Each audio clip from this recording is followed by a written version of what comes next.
back corner when I'm not presenting. Listening in. And listen in. Hey, everybody. Welcome to Bass University Live here on Tuesday night. Take a quick break. Watch John Cruz's on the Tokyo rig. Be a part of the show. Get some chances to win some awesome prizes. This Bass you go. You know, we didn't have that back then. And dude, it can just... That text thread gives me so much energy. I mean, like I'm dialed.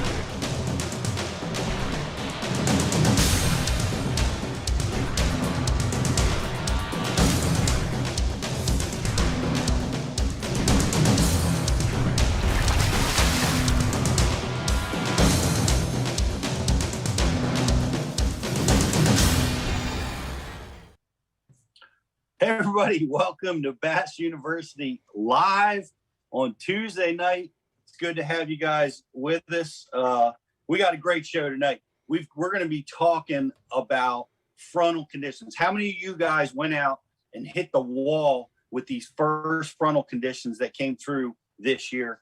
I know a lot of us did. A lot of us were real active here on the panel. Look forward to talking to everybody about that. And we've got Jody Queen, professional kayak angler, is going to be with us tonight with a big announcement from our boys at Cashion Fishing Rods. I'm really excited to talk to him about fishing, about how he got into fishing, how the kayak fishing world is, and what's going on with Cashion Rods. Got a brand new announcement with Jody coming up here real soon. So we'll look forward to talking to him, talking to you guys about fishing. Man, bring your questions. What did you guys do? Were you fishing this weekend? Did you hit the wall? Did you get smashed with these fronts? What are the fish doing? Where did they go? How'd you catch them? I want to hear from you guys on how you survived, how you got through it, and some of your favorite fall transition tactics to catch them wherever you are around the country. One of my favorites is cranking. It's my favorite time of year to be cranking is in the fall. And we're going to be talking about all that kind of stuff. So that's the show tonight, guys.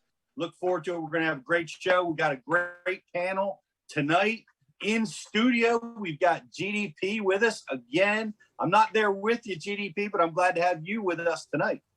Good to be here, Pete, and I do miss having you by my side. I know that's a big table there. You're occupying all by yourself. It's all mine.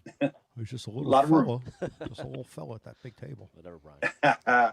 Well, I'm glad to have you with us. And from Georgia, our boy professional fish head is with us tonight. JK, hello. Hey, great to be here tonight. Really excited to dig in with Jody and, dipping our toes in a little kayak fishing tonight.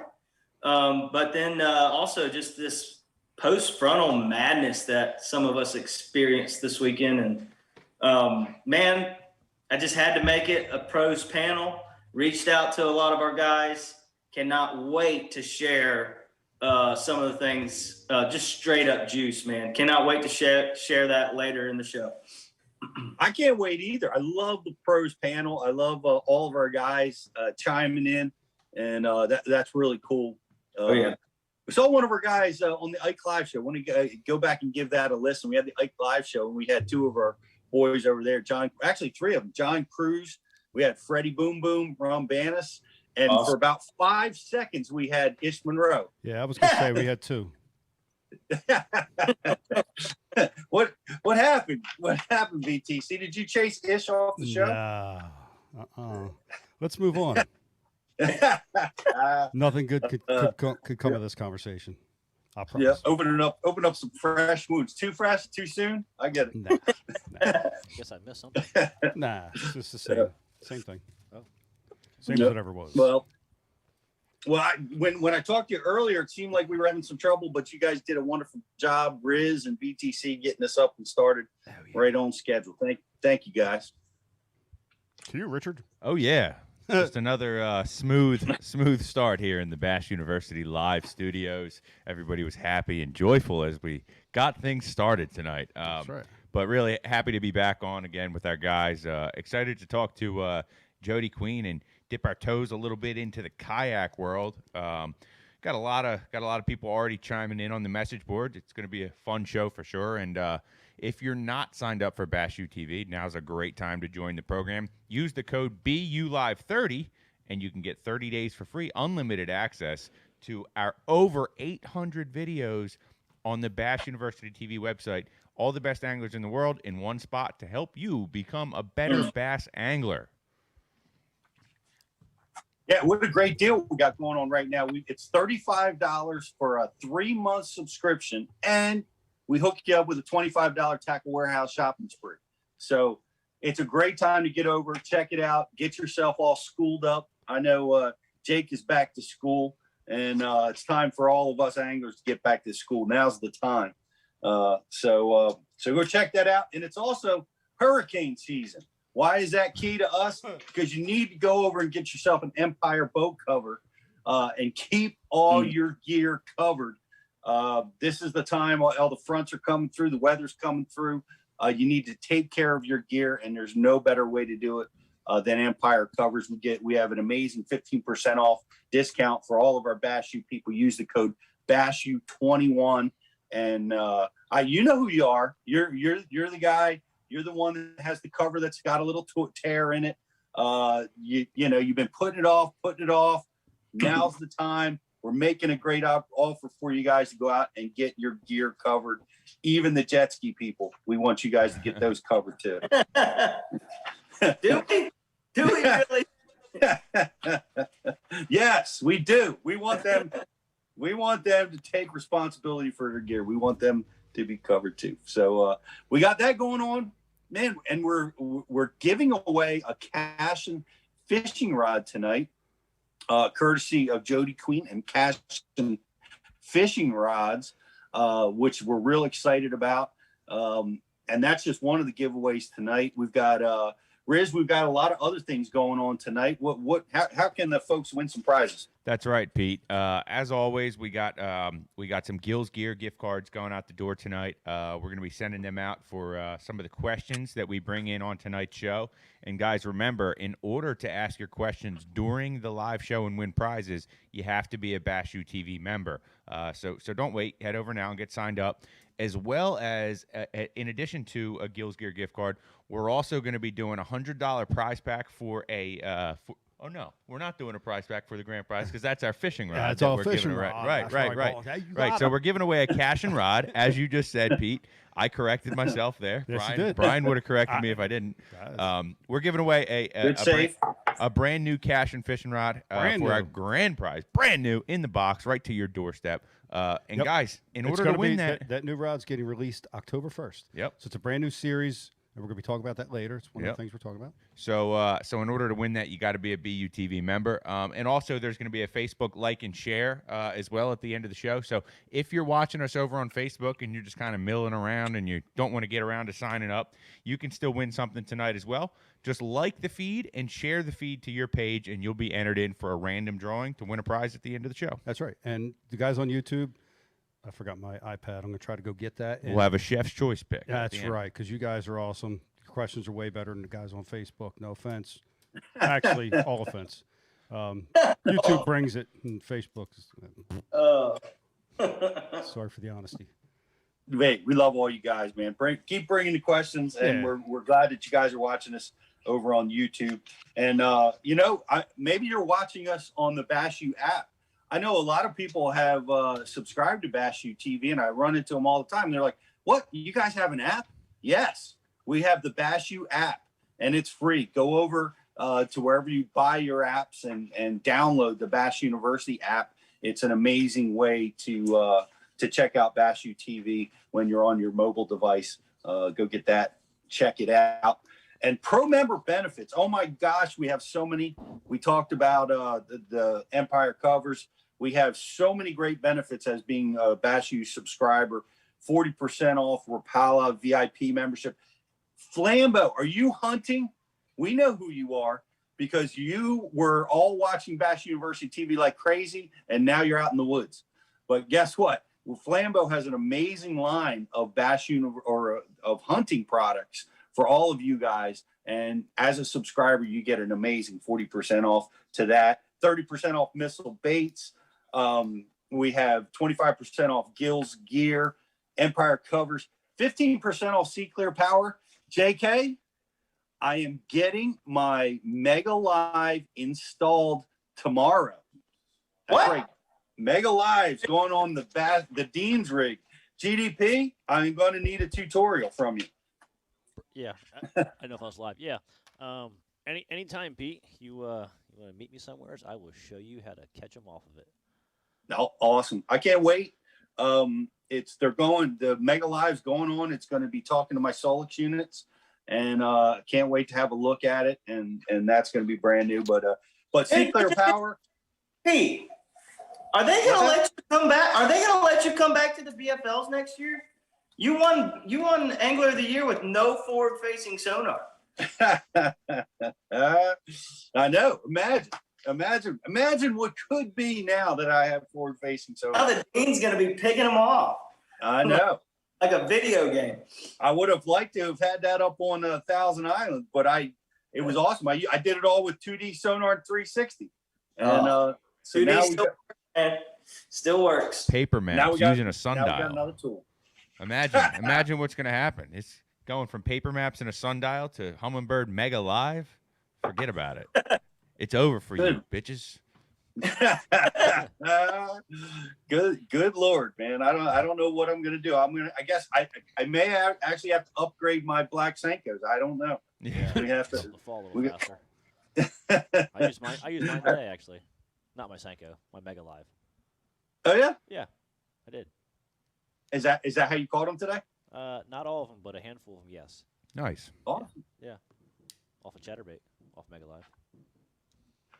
Shallow water Mega Live fishing. Yeah, I was in like 5 or 6. I'll tell you, the crazy thing is, like all these lakes around here, I mean, it's probably anywhere, but like you span that Mega Live around, dude, you see fish like everywhere you look. Not bass, but just like, perch, crappie. I mean, they're everywhere. Now, does that freak you out when you're fishing? It does. It's like, wow. Yeah. You know, it's amazing how many bites you don't get. Yeah, like you're not getting bites. Like, damn, I'm really messing up. I'm telling you, like, you really can't turn it and not see fish.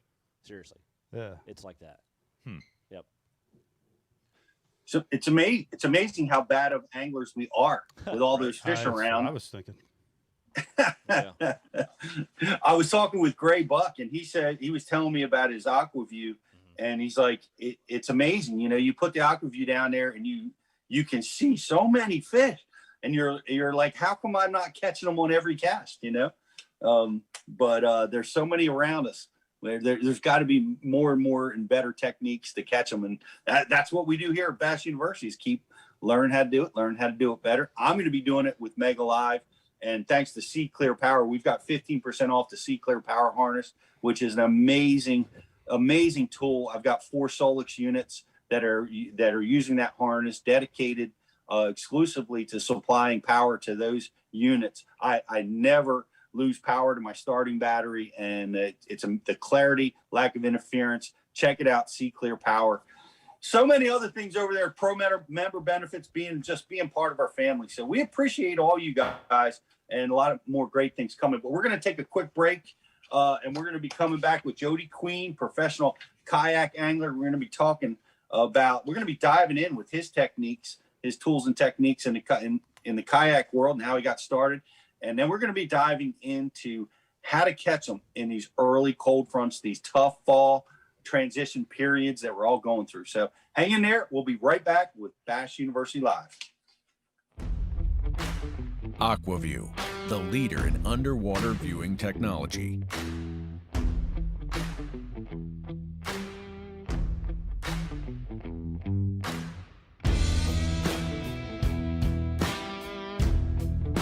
Find what you are looking for. Catch more fish. Have more fun. AquaView. Seeing is believing. Why do you love catching fishing rods? I'm truly losing less fish. Is the sensitivity of the rod. That they're made right here in North Carolina in the USA. strongest, lightest rod, 100% made here in Sanford, North Carolina. From the drop shot rod to the flipping stick, every rod has a purpose to it, and I rely on them all the time when I'm out there in a tournament. Durability in the John Cruz Wormman series, the counterbalancing in the handle. It's the only rod I found that can withstand my hook set. Boom goes the dynamite.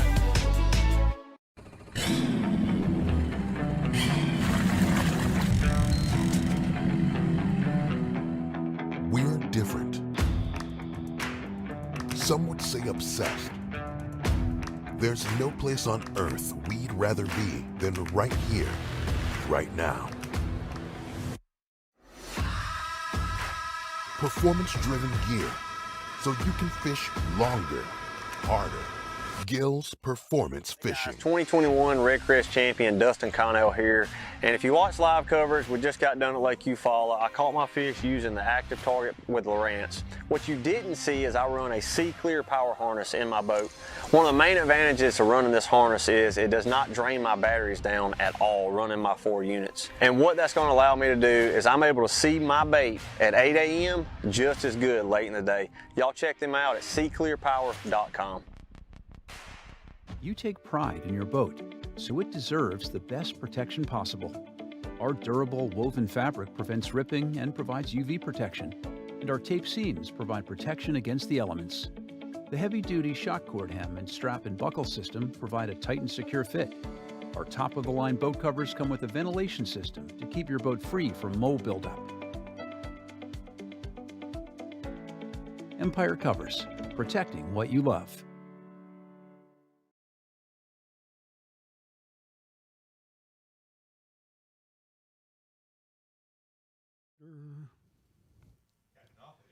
And we're live. Oh crap! Point to be BTC. There we are. There we are. All right. Sorry. Welcome back to Bass University Live, everybody. What a great show tonight. We've got Jody Queen, professional kayak angler, on, and also we're going to be talking about that fall transition. What are the tools and techniques to get you through that fall transition? So, without further ado, I see him on my Facebook feed. Renaissance man, professional kayak angler. We're awful glad to have him with us tonight, Jody Queen. How are you, buddy? Hey guys, thanks for letting me be here. What's up, Jody? Hey, buddy. It's great to have you. You're calling us from your kayak man cave. Where is that? I'm in Bluefield, West Virginia, and apart from fishing, I'm also an artist, and I'm a vice president of Gary Bowling's House of Art, which is a nonprofit that helps our local artists here in the Appalachian area. And I live in a 33,000 square foot building, and we're renovating it. And I'm just lucky enough to have this room for my kayaks. So 14-foot ceilings, and I love it. Man, I might take a little bit more square footage for my kayaks. Yeah, man. hold on, Jody. Can you double back on that? I missed it. Where are you at? I'm in Bluefield, West Virginia. Yeah, the building. Oh, the building it's called the Old Ramsey School, and it's 33,000 square feet. And we're a group of artists that are trying to refurbish it, renovate it. And we help out our local artists in the Appalachian area. We try to teach them how to market themselves, and we have a full gallery downstairs along with a museum that we can display their artwork. And that's what I do in my off time. Dude, that's way cooler than bass fishing. I don't know. What year's the building? It's 1924. Okay. All right. Wow. Dang. So it's almost 100 years old. All right. Is any cool Try architecture? nailing a 100-year-old 2x4. Oh, yeah. Yeah. Ironwood. You got some cool architecture in the building? Oh, yeah. We still got some of the reliefs and stuff on the front of the building, and it's just a really cool building. The archways at the entrances are all, we got the keystones, and it's a beautiful building. Damn. But yeah. Well, I noticed when you were showing us around why we're talking about it. Yeah, I mean, this building was in Ripley's, believe it or not, man. No kidding. Yeah, because it's got 7 ground floor entrances, but it's a 4-story building. So a lot of escape routes? What was going on there? Exactly, pretty much. So what happens is it's built into the side of a mountain. So what? And you're looking out building, you're 4 or 5 stories up, but the back of the building, you can walk out on land. Wow. All right, dude, screw fishing. Just take us on a tour of the building. Yeah. I know, right? Get that a lot. Yeah. I noticed when you were taking us on the tour, I thought I saw something on the ceiling. Yeah, my ceiling is actually a topo map. What? Whoa. Yeah, it's complete with lakes, and I haven't put my my lines on it yet. Pete, let's see No, your huh? ceiling. Okay. Oh my God, look at that. I have that. Yeah, That's pretty cool. That's what I figured. What is it? I was just expecting a bare light bulb. That's where JK looks where he's at. Yeah. Air light bulb? No, Yeah. dude. I even got a No, we volcano. got some nice over here lighting. on Well, the that's a end of it. better picture than what we're looking at, Justin. I know. She didn't want me to have the new kitchen in the background because it's not Kim- fully renovated. Kimmel yet. Design has kidding been me? at work, huh? Dude, Oh that- yeah, she's always at work. That's not what your house looked like when I was there in No, in it July. didn't, did it, Rich? Looks a little different now. I got to talk to Kat because we're looking at a blank wall and it's pretty awful. And that kitchen's behind Dude, me. Dude, just a teaser, but in a week or two, I will be in my new office for these live shows. I'll finally be there in about a week or two. Sit on the other side of the table. Poke ahead. They want me to sit on the other side of the table. Kat. I showed them the kitchen a little Yeah, bit. the background's blank wall. Yeah. It's killing me. Brian, Minimalism. What's your background? Here? Yeah. Horrible, dude. Blank wall. Well, this ain't my house. I can't control it. You can. No, if it was my house, it looked different. Yeah. All right, let's talk fishing. Look like Vanna White. Just like them. Well, we love your house, the artwork that you're doing, Jody, and it's amazing stuff. And if people want to check out what you're doing in that arena, how do they follow you on social so they can see some of the stuff that you're up to? Yeah, so you can follow us at Gary Bowling, or I'm sorry, the House of Art at Ramsey School. That'll get you into the school. And if you're getting into my fishing pages, you go to on YouTube, Jody Queen Fishing on YouTube and Instagram and Facebook. And those are my fishing pages. Well, everybody's going to go check them out. And you're a professional kayak angler, man. We were talking about this a little bit earlier, man. It's a challenging, making a living in the fishing world is challenging. You're trying to make a living doing what you love to do. You have figured it out, man. How's it going, and how are you able to get this figured out? Man, it takes a lot of time on the water and it's a lot of strategy. I mean, I like going for big fish, but if you can consistently place, like top 5, stay in that area, you can make a little bit of money doing this. I mean, it's getting better.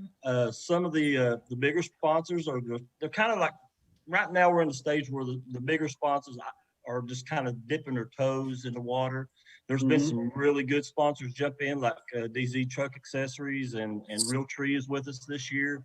So, I mean, we're getting some good sponsors, and we're starting to open some eyes. So it's going to get better. I mean, we need those sponsors in this business. It's virtually untapped, man. I mean, we're still young, but it's still in its infancy, and our purses are growing really well. Our national championship, I'm getting ready to leave here for Shreveport, Bossier City, and Louisiana down there. We're going to fish Caddo Lake, and some of the surrounding lakes are in this. It's the Yakutak by Torpedo National Championship presented by Torpedo, and it's going to be all out war down there. There's going to be over 300 anglers most likely, and the field will be cut to 100 on the last day. It's a 3-day tournament, and we also will be doing at the same time. We're going to be doing the Trail Series tournament for kayak bass fishing, which is KBF. Also, Real Tree is sponsoring that, and it's presented by DZ Truck Accessories.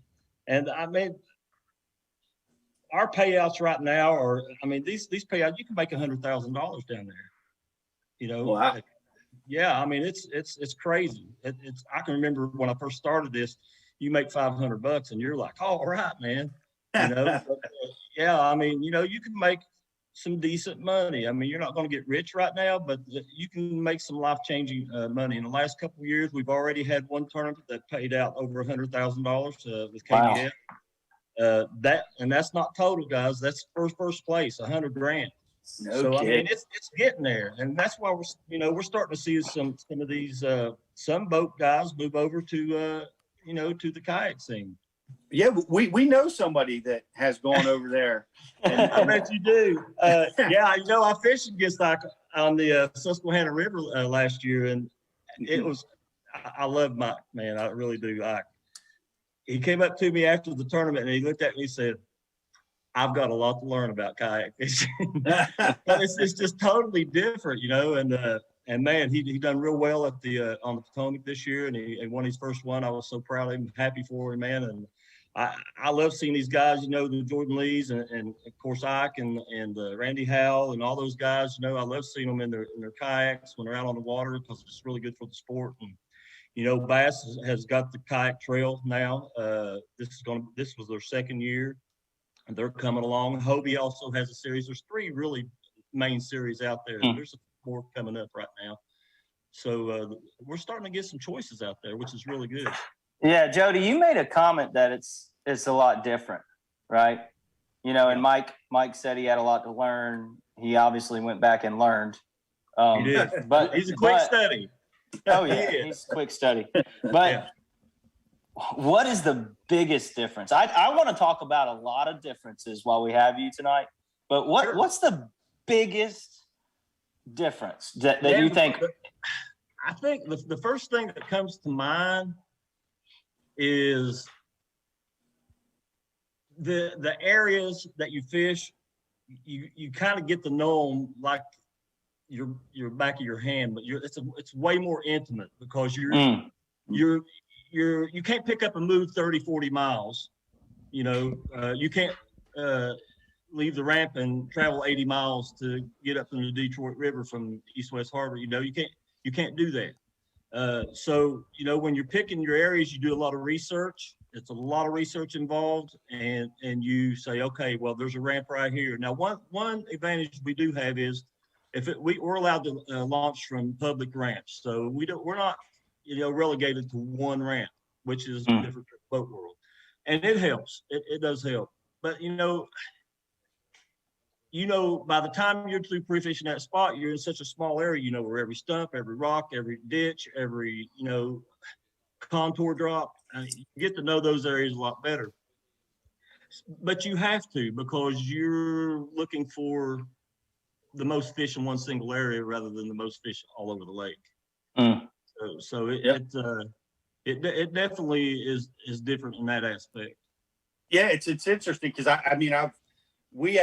have bass boat, but I've been in many situations where, man, you blow your power head, you lose your lower unit, and all of a sudden you're fishing in this in this environment where you have to throw it all away and say, look, this is what I have to become intimate with this area. I like how you phrase that. Yeah, and so that's a trigger. What that does is it triggers something into you that says, hey, I've got to slow down. I've got to look at this a lot closer. Those are things they're like triggers. They tell you what you got to do, because you can't go anywhere. Right. So now I will say this, with the advent of putting on Torpedo is a motor company out of Germany. I don't know if you're familiar with them. Yes, we are. Well, hey, we're motorized. The kayaks now are motorized. We have, I have Active Target. I have, a Torpedo on the back of my kayak. And it's just, I joke a lot with people. I say, I have everything a bass boat has got except for the payment, So, but it is. And we have. You can have my payment if you want, Jody. I can save you some. No thanks. But it is, man. I mean, it's the technology for this sport is growing in leaps and bounds. It's created jobs and created companies like Yak Attack, who makes all the accessories for the boats I use. I mean, we got rod holders, we got tackle systems, and none of that existed before this sport really started getting going. I mean, and there's still areas of this sport that we need manufacturing. And so it's, you know, it's taken off, and I've seen it grow in the last 6 years. And I'm just, you know, I can't wait to see what's happening at 3-5 more years down the road. Well, you're advanced. You're a professional kayak angler now. How did you get involved in this? How did it happen for you? Man, I tell you, I think I used to be a wade fisherman. That's all I did. I wade fished, and I grew up. I cut my teeth on the rivers here in West Virginia, the Greenbrier, the New River, you know, the South Branch. I mean, these rivers are beautiful rivers. They're rocky streams. They run fast. They have, you know, shallow sandbars, rock bars, and you know, I grew up reading the water, and I loved it. But it was just so hard to get around. Now, I was fishing one year about 6 years ago. I was in the New River.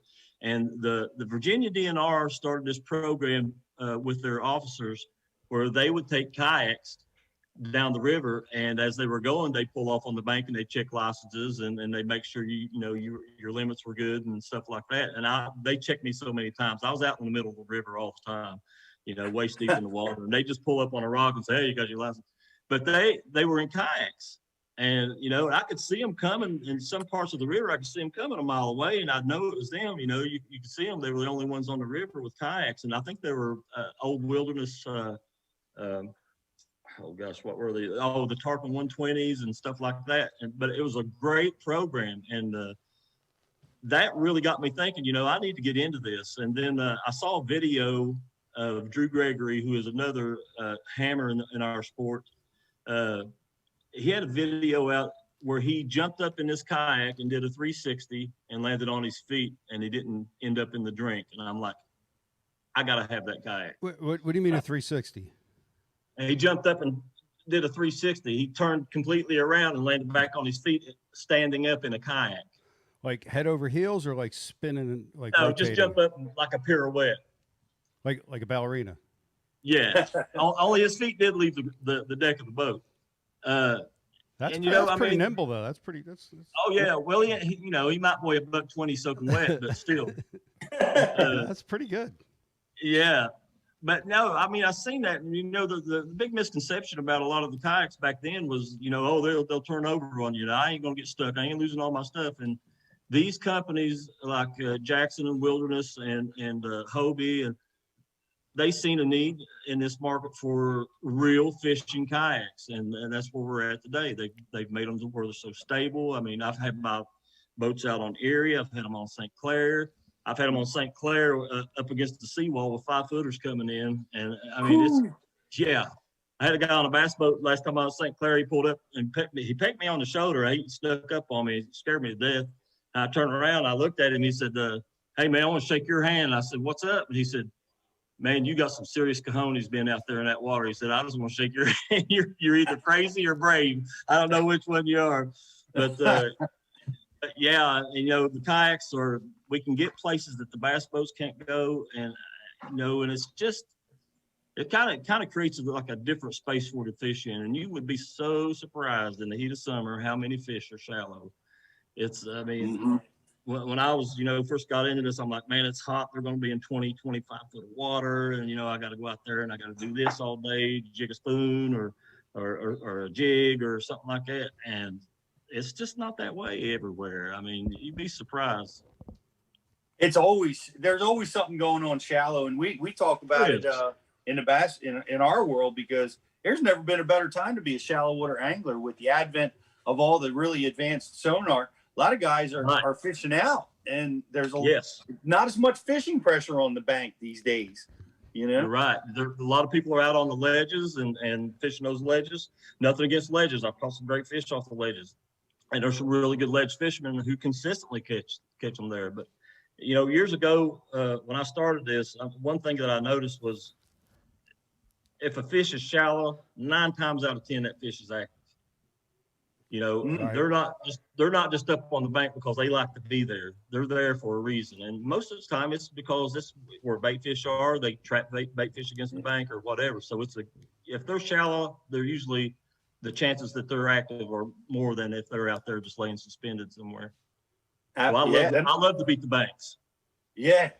I mean, that's how we all got started. It's just such a fun way to fish. Yeah. And It is, I man. love it. I love it too. I discovered through my fishing that one of my strengths is flipping and pitching and that's how I would love to do it. Love to do it in close quarters combat. Talk to me about your fishing. What would you say is your fishing strength? Man, I grew up in the mountains of West Virginia where we have it's all Army Corps engineer reservoirs. And I got really familiar with a couple areas, before they filled them in. And it's really, I think one of my strengths is being able to fish without electronics.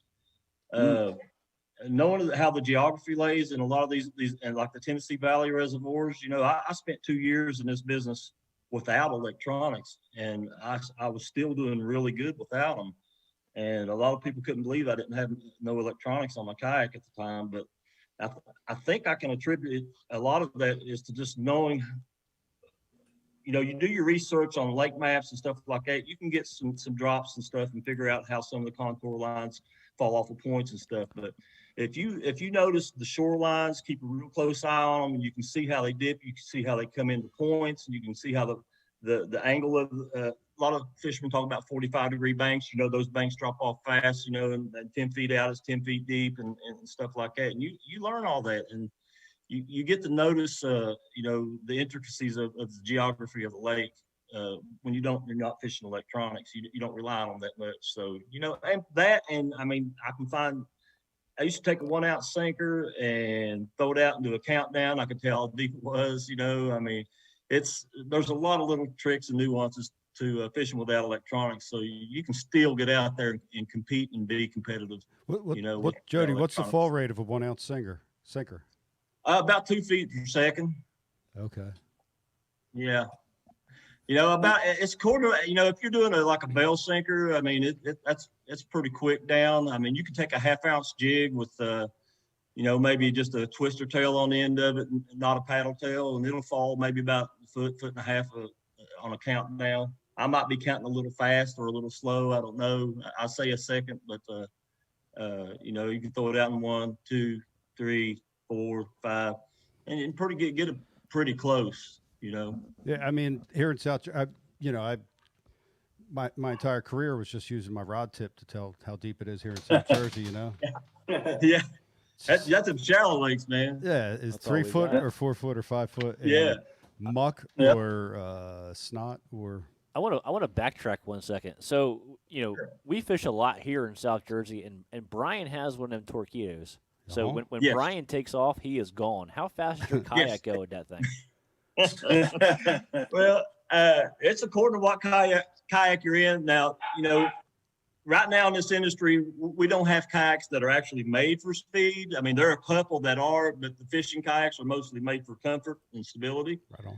So once you get going so fast, you get around the 5 mile an hour range. Most of the time after 5 or 6 mile an hour, you're just pushing water. But there are some kayaks out there like the ATAC 120 or 140 that will get upwards of 7.8, 8 mile per hour. That's really fast. My kayak, my Bonafide 127s, when I put them in, I can get over 7 mile per hour out of those. Bonafide. That's rolling, man. That's Bonafide. Yeah, the Bonafide 127, man, it's just a real versatile boat, man. It's got good stability. You can stand in it and fish. It's got a comfortable seat on it. It's got a real high seat, so you can sight fish with it. Tuna tail. And you can take it in the river, and you can take it in the heavier waters. But if I get on St. Clair or Erie or something like that, I'm usually in my Hobie, the PA-14. Yeah. So for me, a lot of tournaments that I have fished over the years, I've actually had a lot of marshals or co-anglers from West Virginia, and every one of them literally has gotten in the boat and said how tough West Virginia fishing is. Is that true? Oh, it's tough. Yeah. It's tough. If you can catch fish in West Virginia, you can catch them anywhere. Yeah, we kind of say the same thing about South Jersey. We do. Indiana says that. We say that. Yep. And I agree with you. Yeah, you're probably right. That area, from what I can tell, it's tough too. Yeah. Yep. Very small, overpopulated. Yeah. With So fish. So you got anglers like Ike who grew up in those areas. I mean, look how good he does when he gets away. I seen Ike say one time, oh, it's a big one, it's a big one. Of course, he says that on all of them, but Well, he said this one time, dude. I'm from South Jersey, so if I catch a 3-pounder, that's a big fish. That's a big one. Yeah. So and he gets so excited. But that's the same way with West Virginia. We're more known for our rivers and our big smallmouth. So if you're a lake fisherman in West Virginia, man, there's only a couple of lakes where you can go to actually, you got a good chance to catch something, 7-8 pounds. Yeah. Why is that? Not sure. I think a lot of these are, and I've talked to a couple of the Corps of Engineer guys. These are mostly flood control dams, and they're not really cultivated as fisheries. Oh, they ain't nothing cultivated up here either. Yeah, I know, right? I mean, I was talking to one of the officials down there one night, and he said, we don't have anything to do with that. This is a flood control dam, and it's up to the state and the DNR to stock and do that. But they're getting better. In the last couple of years, we got some walleye stocking programs in the state that are okay, and then but it's just it's deep, clear lakes. I mean, we got Summersville Lake. You can see 30 feet down in it, plain as day, and it's 370 feet deep at the dam. And yeah, I mean, it's just the really tough lakes to find the fish. I mean, they can pull up on a ledge. I've seen smallmouth pull up on a ledge 30 feet down on a real ledge off a cliff, not a ledge that runs out in a lake. They'll be sitting on a 2-foot ledge 30 feet down off the side of it. And it's just hard to hit those areas. Yeah. No kidding. Yeah. Yeah, I fished 3 rivers. I guess, is it the Allegheny that goes through West Virginia? Monongahela and Allegheny, they all run into and form the Ohio River.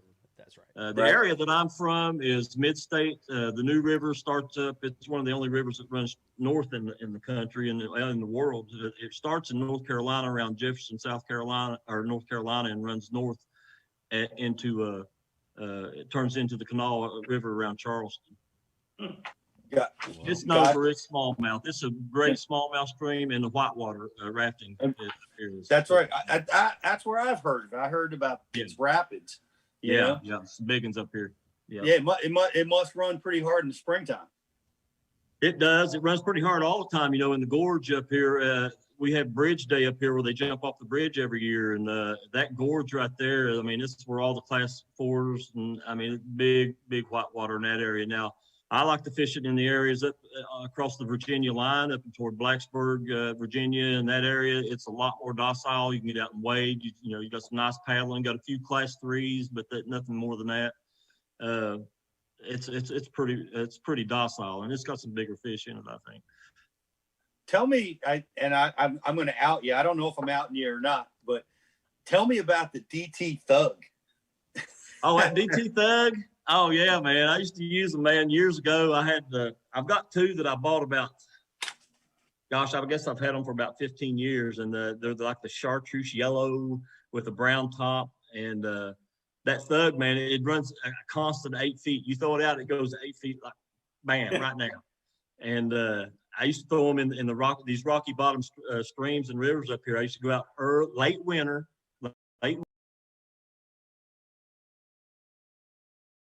3 degrees, throw that thing out there, man, just barely get it down to the bottom, and it will stay, and you just barely move it. You can feel that thing ticking across there, man, and the smallmouth up here love them, and I've never seen anybody use those up here. No kidding. Yeah, they're all throwing Ned rigs and stuff like that. I'm out there with a crankbait in 43-degree water. I love it. I've got a whole set. Dude. Oh, that's awesome, dude. Yep. Yeah, hang on to them. I haven't seen them in years. Yeah, there was great bait that Rapala made, and we've got a question. Rapala has a big history with that bait. I do. Yeah. Didn't you just say that? Well, no. I said I want to see one. That's what I said. I want to see one. You got one handy? I don't have. They're out in the truck. That's the original OG. Thug Life OG, not OG, the Slim. Thug Life. That's right. Never mind. Roll with it. Keep going. Hold on. Give me 1 second. The Thug is like they designed it to have a bigger presence in the water, to have a big thumping bait to kind of get into that category of the old Bagleys. You know, big resistance, big thump presence. Right. And it's a good little bait, you know? Wow. Yeah, it's a good bait. I got a question here I see on YouTube from Adrian Warfield. You practice, and it's interesting. It's like I'll read the question. You travel all over the country. How many days do you typically spend pre-fishing for an event? Are you a guy that goes down for weeks in advance, or do you like it better when you're in current conditions, just practicing right before the tournament? Yeah, that's a good question. And you know, I like to go usually 3 to 5 days before the tournament, just because I have gone down 2-3 weeks early to check out an area, but the weather patterns change so much that what you're finding a month before you get there, you know, as far as fish, I mean, you can go down and look for structure and cover and stuff like that and throw waypoints down and say, well, you know, when I get there, but you're still going to have to deal with the now when you get there. So 3 to 5 days for me. Big tournaments like the national championship that's coming up in the TOC with Hobie next month, I'll go down, you know, 5 days early, you know, and I'll look around and find some stuff and try not to sore lip too many of them. But 3 to 5 days is usually what I do. I'll go down on Tuesday and fish till Friday. What does that look like? Do you like designate like, okay, I'm going to look at these 2 creeks, I'm going to go out on the main river for a day, or how do you break it up?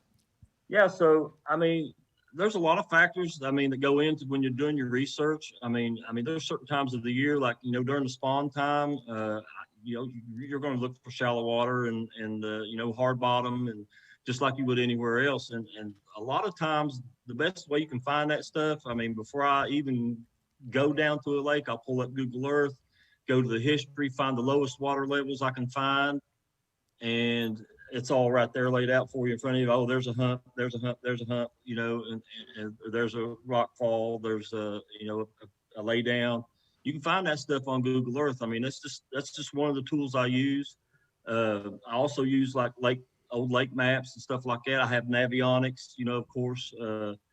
And then you just, you know, you find the areas that you think are going to be conducive to the bite for that time of the year. I mean, if I'm looking at March and April on Gunnersville or Chickamauga, I'm going to go find the flats. You know, I'm going to find those flats. I'm going to find the places with the channels off the edge of the flats where they can, you know, stage and move up, and just like anything else.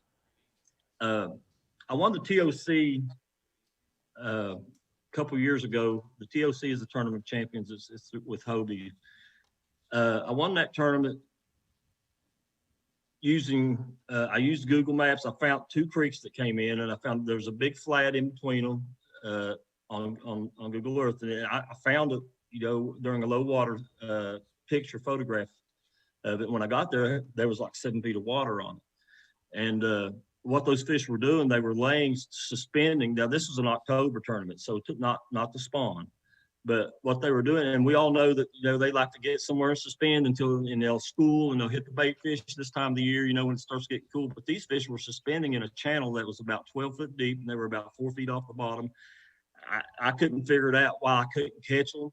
And then I figured out, I got up on the flat, and what these fish were doing, they were staging in that deep water, and then just every now and then, 1 or 2 or 3 or 4 of them would come up on the flat. They go pull up on a twig, a branch, a log, a stump. They feed, and then they pop right back down in that channel. And so, I mean, Google Earth can help you find the areas where that kind of stuff goes on. The rest of it, you're going to have to figure out for yourself. But you take the time of the year, you take watercolor and water temp, and you kind of just take those variables and try to put together a plan. 9 times out of 10, I change my plan when I get there. It's a fluid thing, man. You got to kind of go with it, you know. But sometimes it works out when you do your research early. Sometimes it'll work out. You don't have to change much. It might just be a color change or something like that, technique change, bait change. Yeah, well, that's fishing, right? You got to, a lot of times you got to pack your bags and throw it out the window. That's why they start call it over fishing. on Derby Day. Jody, That's right, man. Jody, I'm you actually, got to be able to adjust. I'm actually impressed, man. You know, just listen to you talk. Like, you really seem like you're advanced as far as, I'm not saying I didn't think you were, but you really are. And one thing that really sticks out to me, and, you know, every once in a while I'll do like an on-the-water electronics thing. And the one key point you said that I think a lot of people miss, I'm going back to the intimate part. If you can approach your areas knowing exactly the layout, the right angle, everything possible, dude, it's so much better when it comes to catching them. Yes. So much better. Yes. Yeah, That's- it is. that's big. Being familiar, yes. Absolutely, I agree with you. Yes. Yep. Yeah, I mean, you know, a lot of times, and the boat pros and the kayak anglers, you know, we're on the water so much. Yep. We have the luxury of building a library of waypoints, you know, or memories of an area. Oh, I remember that stump. I mean, because we're fishing so much, it's time on the water. Where the average person who can only get out on the weekend might not have that, you know, that base to pull from. So, you know, that's why I encourage anglers, you know, and Bass University is a great example of getting that juice out there to the people who can't be on the water 250 days a year like I am. You know, getting that information out there so they can catch fish too. And I think what you guys are doing is just, it's a must in this industry, and I really appreciate you guys. I appreciate that, and we work hard at it to deliver the goods. Appreciate you bringing the juice, because you know we talk about that, and you know we got to really squeeze guys like Justin Kimmel to get the really good juice out of them. You know, Don't forget the Riz. Justin, are you hoarding the juice, man? I don't know. I feel like I've uncovered more juice. That's right. Come on. I'm sticky. hey, Riz, speaking of juice, talk to us about the IMs. Who do we have? You have some questions on there for Jody? Yeah, that's right. We have a very active subscriber base tonight, and as always, we appreciate that. Because they're trying to win that rod. That's right, trying to win that Cashion Rod. Which, to win a Cashion Rod tonight, you have to be brand new Cashion Rod. Yep, you have to be on the Bass U TV message board. Now's a great time to get signed up. Use code BULive30. Get 30 days for free, unlimited access to the website. Now, guys, is that the kayak series rod? Yes, it is. It's the Jody Queen designed kayak series rod. Oh, right. Yeah. Is that the Chattergrass you got there? Well, actually, Jody, it's great. It's great that you asked. They can choose one. They can choose one of the 5 CK series rods that Cashion is dropping on the fishing industry this year. October 1st. Awesome. It's a great time to get involved. Get yourself a Cashion Rod tonight. And if you're watching on Facebook, don't forget we got a prize for you too. Like and share tonight's feed to get entered in to win. But without any further ado, the first question that I am going to go with is from theoretically Dan. Dan wants to know what your system is for efficiently measuring and photographing fish in a timely manner during a tournament. Oh, yeah, this is big. Go ahead. Yeah. Man, I think one of the first things that people have got to learn before they get into this is learning how to, I mean, other than the safety things, but the actual fishing is how to treat that fish when they catch it. Anybody knows that when you hook a fish and you bring him in fast, he's still green, he's going to give you all kinds of crap. But I always keep a good set of fish grips on the side of my boat. A lot of times you can lift those things drop them over the side and they'll calm down. While you're getting your stuff ready, you get your board out, you get your identifiers out, you make sure everything's ready, you get your phone out. It takes, 45 seconds or a minute to do all that. And that gives that fish a chance to calm down a little bit. And it's really hard for an angler to stop, when he's catching fish like that. And I realize it's, you're wanting to get that thing on the board and take a picture of it. But letting them calm down a little bit. And you can tell if a fish is kind of hyperactive a lot of times, and the smaller fish are the worst ones, man. Those you got to take extra care with. Those 16, 17-inch males. Oh my god! Especially They're hard. smallmouth, man. Oh my Yeah, god. smallmouth. Oh, fin in your hand. smallmouth during the spawn. Oh my gosh, a big female. You can get a 20-inch female. She's acting like a 10-inch bass, man. I mean, she's just all over the place, up and down. I mean, because they're wanting to get back to the nest. But the elevating your measuring board, I usually like to take the end of my measuring board and put it up on the end of my net that I keep in the boat, or on the gunnel of the kayak. That creates a little bit of a gravity push on the nose of the fish. So, you know, when they're kind of pushed up against that, they kind of calm down a little bit. So, yeah, just let them calm down on the side of the boat, get everything ready. When you put them on the board, try to keep your hands away from the gill plates. Don't press on them too hard because they go crazy. A lot of times I'll just put my hand over top of them to keep them. If they do flop, I won't actually touch the fish. You can tell if a fish is going to lay down for you. And as soon as that tail tenses off the board, get ready because they're gonna start flopping. And I have reintroduced those fish back into the water and let them calm down some more, and tried it again. A lot of that you can see on some of my videos on my YouTube channel. I went through a piece there where I showed how to get those fish to calm down, and I had some unruly smallmouth that were nesting, and they just would not, and I just put them back in the water, and eventually they would calm down, and that's where I could get my pictures taken.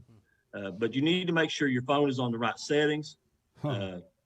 Yes. Because if you're trying to fool with that, and the longer that fish is out of the water, the more chance it's going to flop. So get your phone right, get your camera pulled up, put it in a good safe spot so that when you lay the fish on the board and you put his nose against the bump board, make sure his tail's laying flat, you can pull your camera out, get it in a good position, directly over the fish, snap the picture, turn the fish loose. Snap five more pictures? Yeah.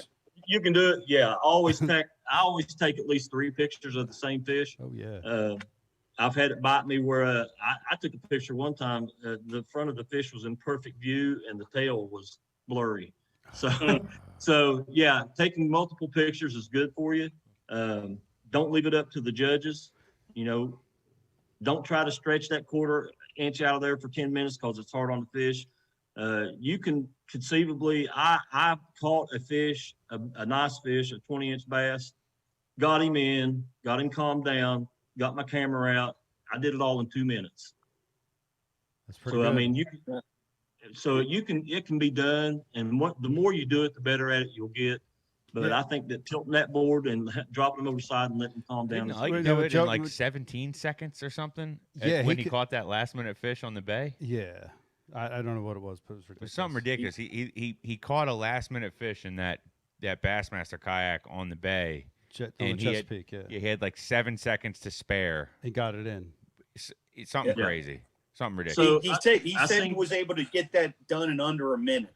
Yeah. Is what he said. It was just he had to be ready and got it done. Now my question to you, you had to go through some hard lessons to get your system down, Jody. Well, Pete, let me jump in here, Pete. Let me tell you have about. You lost any? Yeah, let me jump in for a second, Pete. Tell you about the one time I fished a kayak tournament, and tried to weigh in the one fish I caught that day, a 20-inch smallmouth, which was the hardest thing I've ever had to do in my bass fishing career.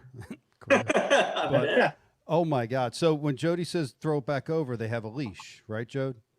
Yeah. Like it's like putting them on a stringer, but more friendly. It's kind of like some kind of friendly leash that you put them back in the water. It's like the fish grips on the MLF scales. Yeah. You see them, they hook the fish up and they clamp them. Well, these are the same things. The ones I use are a little bit bigger than that, and they have a rope you can secure the end of them. So yeah, that gives you the chance to get the fish in a good position and then dig your phone out from some safe place so it doesn't fall out of the kayak.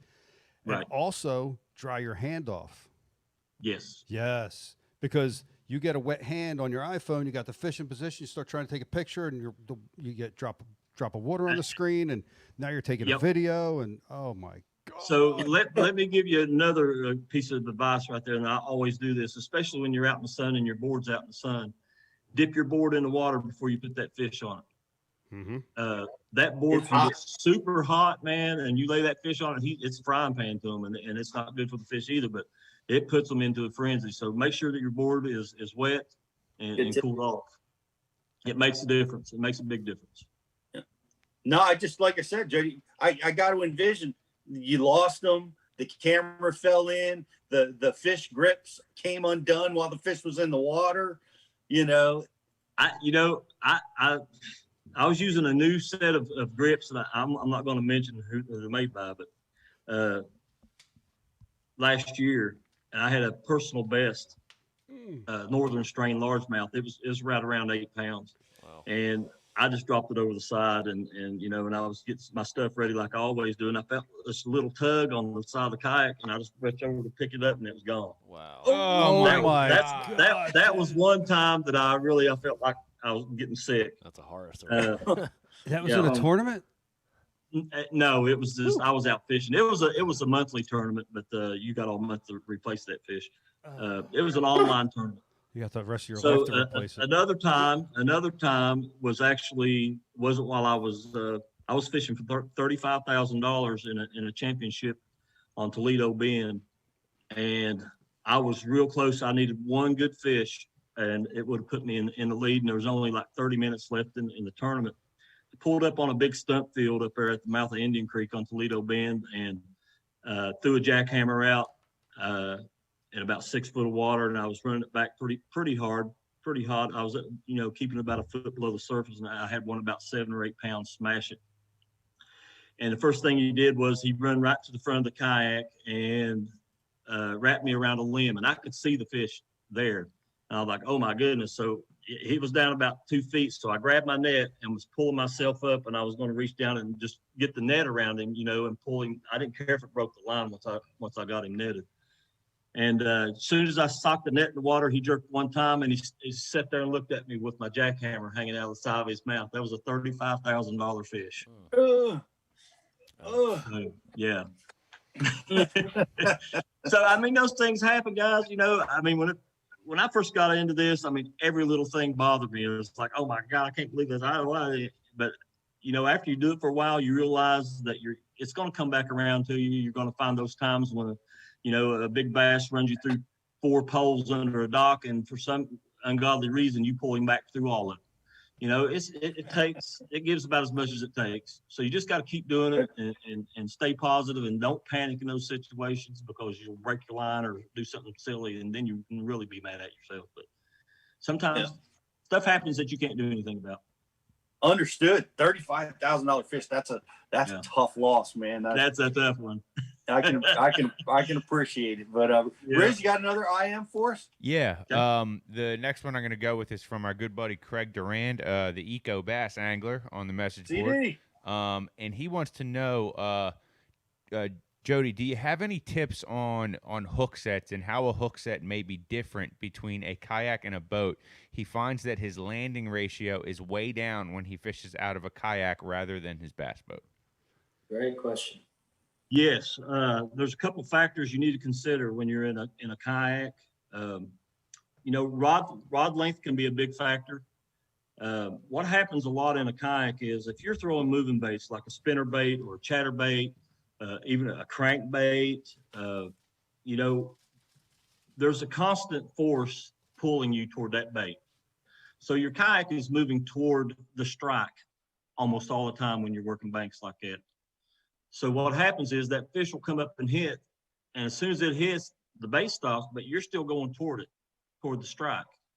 So what you need is, what I like to do to try to take care of that is I use a little longer rod. And a lot of people use, I'm in a kayak, I use shorter rods because, you can't, you jerk baits or whatever, but I don't. I use a longer rod, and what happens is it kind of compensates for your movement toward that fish and that fish movement towards you. Now with a chatterbait, a lot of times, I know you guys use these chatterbaits, when they hit, a lot of times they'll run straight at you. Mm-hmm.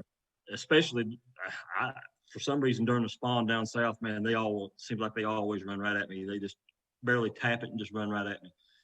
A high-speed reel, I throw my chatterbaits, and I tell people this, and they think I'm crazy, but I throw my chatterbaits on at least a 7.5, but most of the time an 8.3 to 1. Mm-hmm. And the reason why I do that is it gets the fish out of the grass a lot faster, and you're able to make up that ground. So that, with the added sweep of the rod, makes up a lot of ground fast. So that fish can't put slack in your line and work that hook loose. And that's a real common problem with kayaks because, like I say, the kayaks are always moving toward the strike when you're working baits like that. Now, if you're anchored somewhere, it might be a little different. Your hookup ratio is going to be a little bit better. But if you're moving and working the banks, running the gunning, and doing that in a kayak, you got to compensate for the movement of the kayak toward the strike. Put your torpedo in reverse to get that bite. Yeah. I mean, that's just one more thing you got to do, but I mean, you can do that. I've only kayak fished, I guess, 3 times, and I feel like every time I got in a kayak, I caught them, or they bit at least, because the first 4 fish that I ever had a bite from, I missed. And what I figured out is the same thing that you're talking about. Even when you're setting the hook on a worm, you're still pulling yourself towards that fish and everything. And what I found is not just the longer rods, but going down from stepping down to like a lighter wire hook. Yes. And doing more of a reel set, reel it hard in, make that rod bend, and then cinch it in, and I'd have a lot more success. But that also, the other theory that I have, because I honestly, I'm not as experienced, but the reason I felt like I always caught them is because it's like they don't know you're there, it taught me as a bass boat angler to be more stealthy. Those experiences in a kayak, I really feel like there's something different there with bass boat, 20-something feet. You got, I mean, golly, now we're all sounding like R2-D2 out there with all this sonar, everything. We're hanging those fish's faces off. But that is a good point. Yep. I feel like with shallow fish, I don't care how muddy or clear the water is. I feel like they know the presence of the boat more than ever before in fishing right now. And that kayak taught me. I just feel like they don't hardly know you're there in a kayak. You can drop out in 7 feet of water. Yes. Dude, I do that all the time. And I think a lot of it has to do, I mean, fish are really pressure sensitive. And if you're fishing on top of them like that and you're dropping into, water displacement, big boats cause a lot of water displacement. There's a lot of ambient noises going on in the boat are pinging. I've been in lakes where I've turned off, a heavily pressured lake. So I've turned my unit off if I over top of a piece of cover or something. I'll turn my units off so it doesn't ping. And a lot of people do that. It's no big secret, but it helps. But kayaks, they displace very little water. They have a very shallow draft. And, we have this marine decking that I see a lot of the boats are going to now. It's really quiet, and you can stay quiet. You can equip your kayak to be quiet and stealthy. There's a stealthy piece of equipment, and it just doesn't spook those fish as much, I don't think. And a lot of times I've had those fish come up and get in my shade underneath my kayak, and I've dropped right off the edge of my kayak and caught those fish.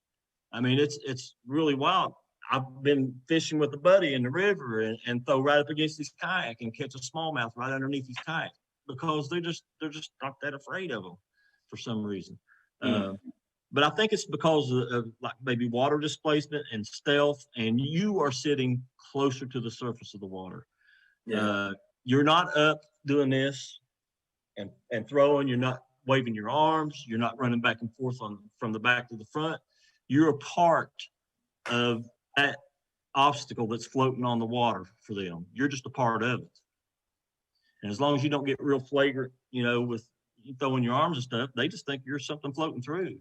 And a lot of times, like nesting fish, you can float through these fish and I won't even move. If they know I'm there and I come up and we surprise each other, or they kind of, you can tell if a fish knows you're there, their tail will get agitated and they'll kind of turn and look. I don't move. I'll float right by them. When I get good 10, 15, 20 feet by them, then I'll turn around and just cast on them. I mean, you can sneak right by them. They just think you're something going by, Wow. How about your casting? Do you have to use different casting strategies? I got to imagine, how do you go about developing those? Do you practice? not much difference in like when you're open water casting.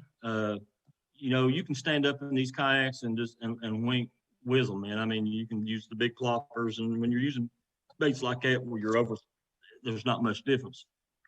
However, you know, if you're doing boats, or I mean, sorry, if you're doing docks, doing you know, lay downs, and you know, coming off the banks, you're trying to skip back under them.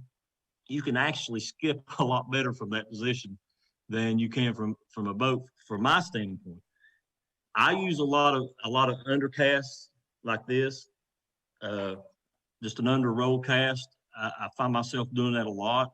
It's a real subtle presentation. The bait doesn't hit the water really hard. Even when you're casting forward, if you notice, if you do a little roll cast underwards, the bait always lands a little softer because it's coming from here instead of from up here. Right. Yeah, and so I mean, you know, the presentation from a kayak is usually a little bit softer, you know, than it is from when you're standing 6-7 feet off the water. Well, while we're talking about it, you know, you're coming out with a new set of sticks to do all this casting. Let's you know, what's the big announcement? What's happening with Cashion, and what's happening with this this rod line that you're working on? Yeah, so Cashion is coming out with a kayak series. And actually, I've got one out here. I'll kind of show you. I'll go through some of the features of it here. You can tell these rods, you know, they got the paddle on them, so they're unmistakable for a kayak angler. That's very cool. Yeah. So, and they're fantastic. I mean, this right here is the worm and jig rod. I love this rod. Man, I've already had it out and field tested it for a while, and it's done really well. But they changed a few things on a normal rod. These handles are about a 1/2 inch short, and the reason why we decided to go with that is, you know, you're always wearing a life jacket when you're in a kayak, so your rod is always in this area right here. And what happens is on the longer handled rods, like a Carolina rig rod or something like that, you're getting hung up in your stuff here all the time. So this shorter handle right here keeps you out here. It keeps the butt away from your body, so you can, you know, it's comfortable. You can move it around. They're using the EVA foam butts here because we're all constantly putting them in and out of our rod holders, and it just tends. We're rough on our rods, man.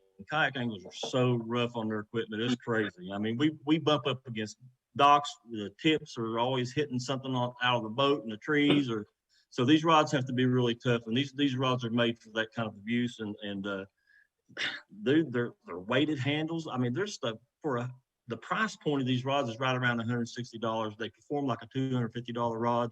You can't beat them. I'm really, really, really impressed with them. They've done a good job with them. Jody, really kayak anglers. Jody, let me ask you a question. You said weighted handles. Did they weight the handle to offset the weight reduction by shortening the handle, or to balance the rod? Is it some technique-specific rods? Some technique-specific rods they require. I think they do better if you got a little weight in the handle, like a worm and jig rod, a flipping rod. When you're doing this all day long, you know, the fatigue in your arms. You know, if your rod is a lot tip heavy, it really gets you down through here. But with this weighted butt in like the worm and jig rod and our flipping rod in that series, they're weighted, so it's just a little easier on you. You can feel the strikes a little bit better because you got more sensitivity in the handle. So yeah, I mean that's basically the reason why I like a weighted handle on certain technique specific rods. I like it. So what's coming out? We have 5 models coming out. We have 5 models coming out right now. We have a drop shot. I'm sorry. We have a shaky head model in the spin cast, and I want to put it in order. I'm gonna tell you what's happening. A lot of guys are switching over to the regular bait casting setups for shaky heads. For some reason, it's a hot thing right now in the kayak world. So I'm going to try to get them to do a series, add to this series, and do one of those rods too. But that's down in the future. We have the shaky head. We have a flipping stick, which also has the weighted butt. We have the worm and jig rod, and of course, my favorite rod is the Chattergrass rod. Now, it's a kind of like a technique specific rod. It's built for heavy grass. It's not a normal chatterbait rod where it's not a glass rod. It doesn't have that type of bend. It's not parabolic. It's designed to fish really heavy grass. Gunnersville, Chick, South Florida, Orlando, the semi-chain, those heavy grass areas. I've had this thing in Fellsmere, man. I'm telling you, it works really good. And the way we designed this rod is we have put a lot of backbone into it up until about 18 inches before it gets to the tip. And what happens is when you are running that bait through that grass, that heavy grass, when it hangs up and you just keep reeling that thing down, the backbone of that rod kicks in and it pops that thing out of the grass. And we all know what happens when your bait pops through grass. You get the strike. That's it, man. That is what elicits those strikes. It's like bumping a spinnerbait off a log or a crankbait off a rock. It's the same thing with grass, and it's a little more violent when it comes off that grass than say a spinnerbait or something like that. So it gives you a little better chance at a strike. And I think Cashion is probably getting tired of Corey Dreyer and I, because Corey's another big hammer in the sport, man. He's just a great guy and a really good friend of mine. We have been on this. We have sent like 3 or 4 prototypes back in the last year and a half, and they're probably tired of looking at us, man, to tell you the truth. I'm glad they have patience, but we want this rod to be right. So, and that's what we're shooting for. We want the perfect heavy grass, technique specific chatterbait rod. And that's what this is. And it's going to be coming out good. Corey's over on Facebook saying you are Mr. Chatterbait himself. That's what he called. I don't know. What he called you. I think he's vying for that spot too, man. I mean, him and I have won so much money off of chatterbait. It's crazy how much we use them. There's got to be something to that. I feel like every time I've run into a kayak fisherman, 70 to 80% of the time they're winging a chatterbait, man. Yeah. I don't know if it's just something that you can just, your presentation stays based on a bad angle. You still got a good presentation on a bad angle or what. But man, exactly. You can take a chatterbait in a kayak and run it off. You can just wing it off to the side, and you still got control over the speed of it and all that. And you can throw it in heavy grass, and you can keep moving. And it's a great search bait. The jackhammers, like the Z-Man jackhammers that I use here, these baits are so versatile, dude. I dropped them on the bottom and jerked them off the bottom, let them fall like a jig. They hit them. You pull them out of the grass, they hit them. I call them murder holes. When you're fishing and you see the hydrilla, and it'd be a nice big thick carpet, and all of a sudden you see that hole. I call those murder holes. That's what I call them. Because when you drag something across one of those holes, a frog or a chatterbait, they murder it. So a lot of times I'll come across with the jackhammer and just pause at the edge of those holes and let it drop down in, pop it a couple of times, pull it back out. But most of the time when that thing drops in there, they're on it. And what makes these really good for that is they start up so quickly. When you throw them in the water, they're vibrating almost instantly. Just an eighth turn of that handle, or just pull back a little bit, that blade is going almost instantly. So that really makes them good for that. And that rod, coupled with an 8.3, I mentioned an 8.3 to 1 reel. That's one of the reasons why I use such a fast reel, is because when I'm fishing that heavy grass, sometimes it's 6 inches below the surface of the water. And you want to be able to burn that thing across through there and make as much noise as you can. Just let it tick and grab that grass, pull it loose. I mean, just be as bad to it as you can. Be awful with that bait. Treat it bad. And and so and that 8.3 helps you do all that, and if you get hooked up in that, it gets them out of there a little faster. You got a longer rod and you got that 8.3, so if you can get them going your way, you can get them out of there pretty quick. I like it. I mean, it makes sense after we were talking about with Duran's question about, keeping fish pinned. You've got a high-speed reel. You've got a little bit stouter rod. You're going to be able to apply pressure a little bit quicker. And you mentioned the chatterbait. You're a lipless guy. What's your couple questions on that? What's your line and what are your top trailers that you're rigging out your jackhammers with? Yeah, so my line, I use a fluorocarbon line. There's a couple different lines. I like the Sniper FC. It's a really good line. The Tatsu is excellent line. It's a little expensive.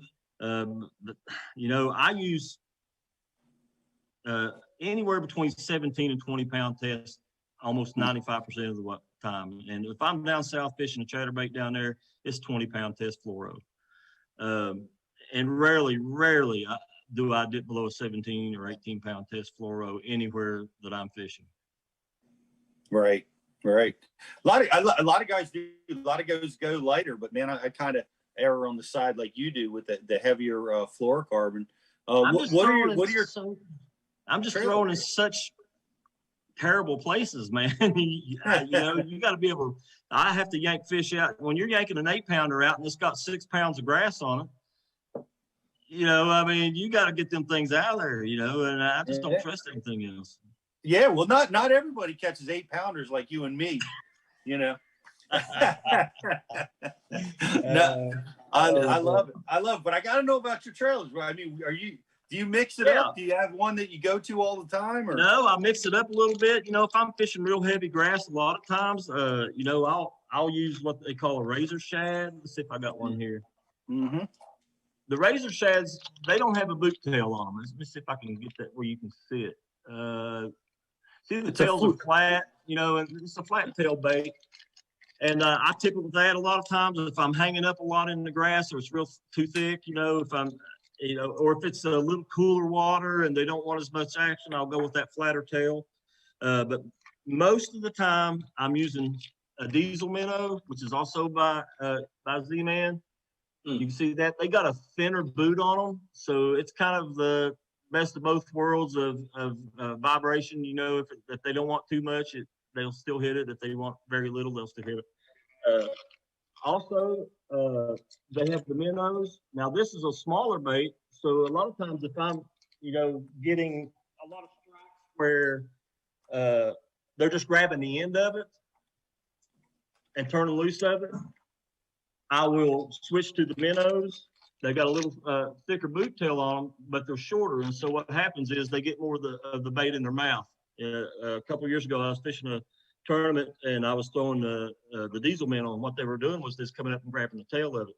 And I switched to a little smaller bait and this minnows right here, and that seemed to do the trick. So, I mean, those little adjustments that you make with them they can make a big difference on a chatterbait.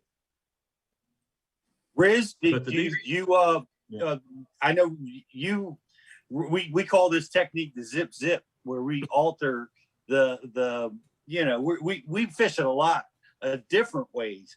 You know, how are you fishing it? Or do you have some techniques that you use that you'd like to share with us? Like, are you asking me, Pete, or Rich? Let's give us all your chatterbait secrets right now. Well, no, I mean, now you inspired this question, Rich. That's all. I want to see how Jody fishes it. Does he zip? Does he flutter? Do you rip it? What are you doing with your chatterbait? Man, if I'm fishing shallow, fishing heavy grass, I fish it a lot like a swim jig.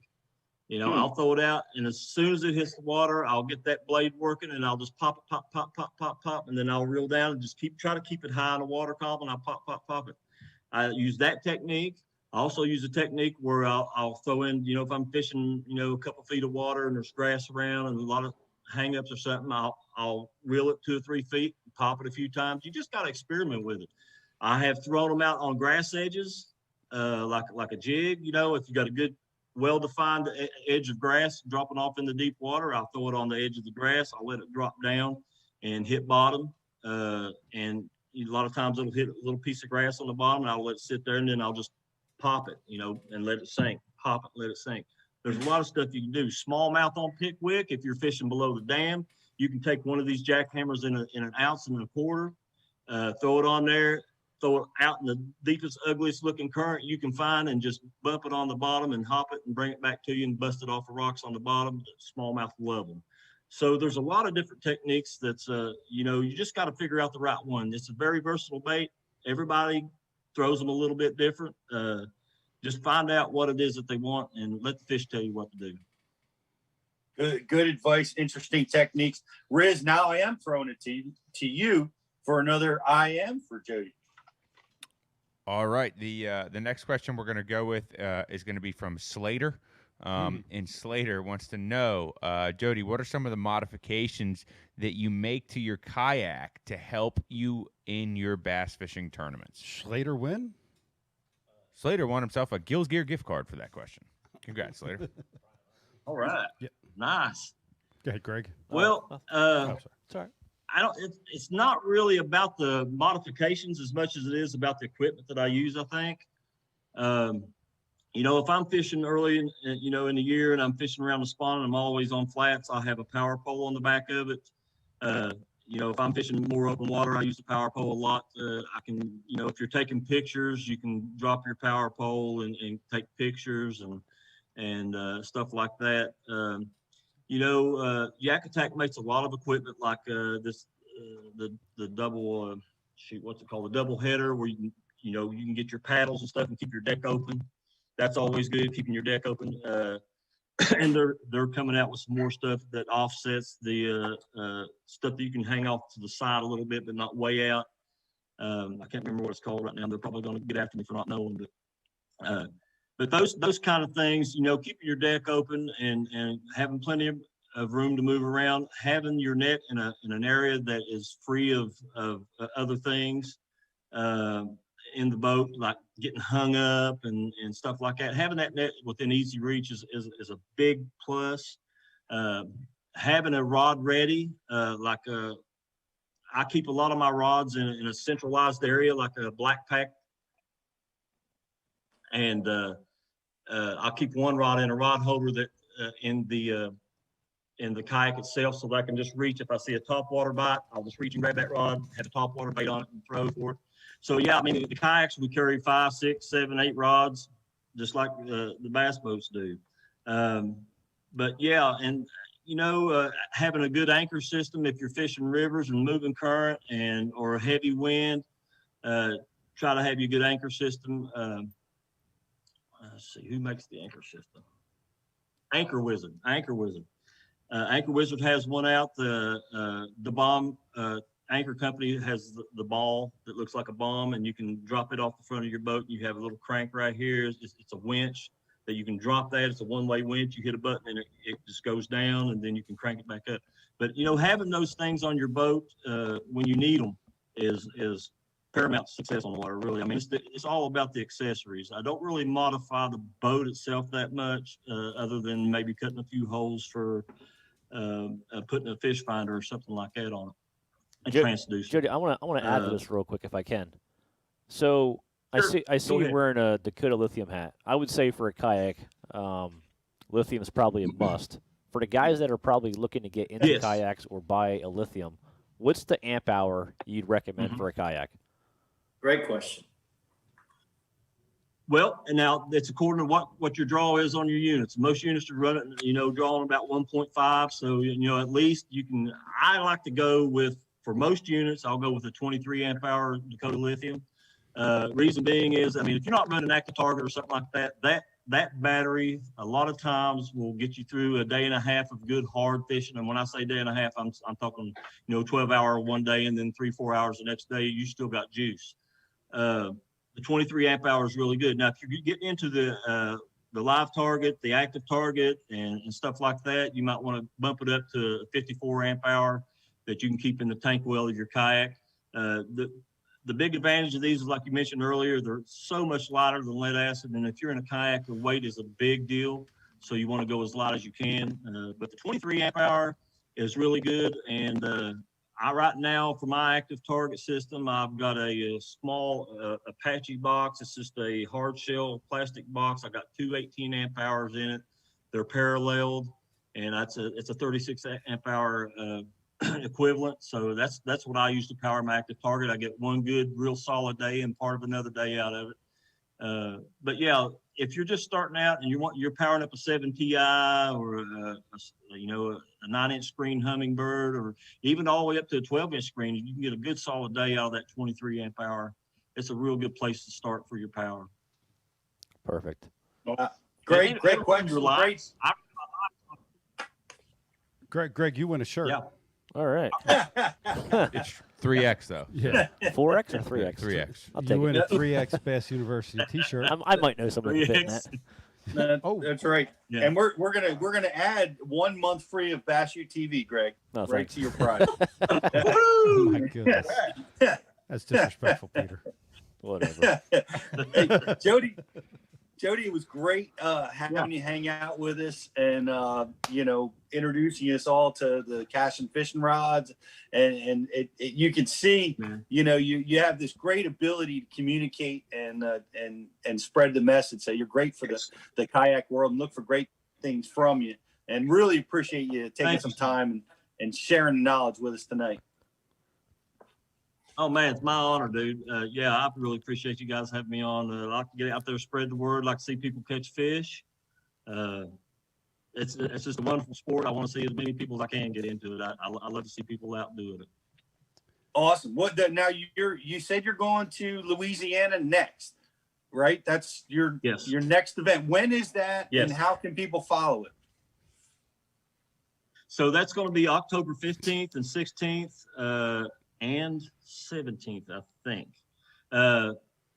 You can pull up kayak bass fishing, and you can find links to Cashion Kayak, which will put you on a leaderboard.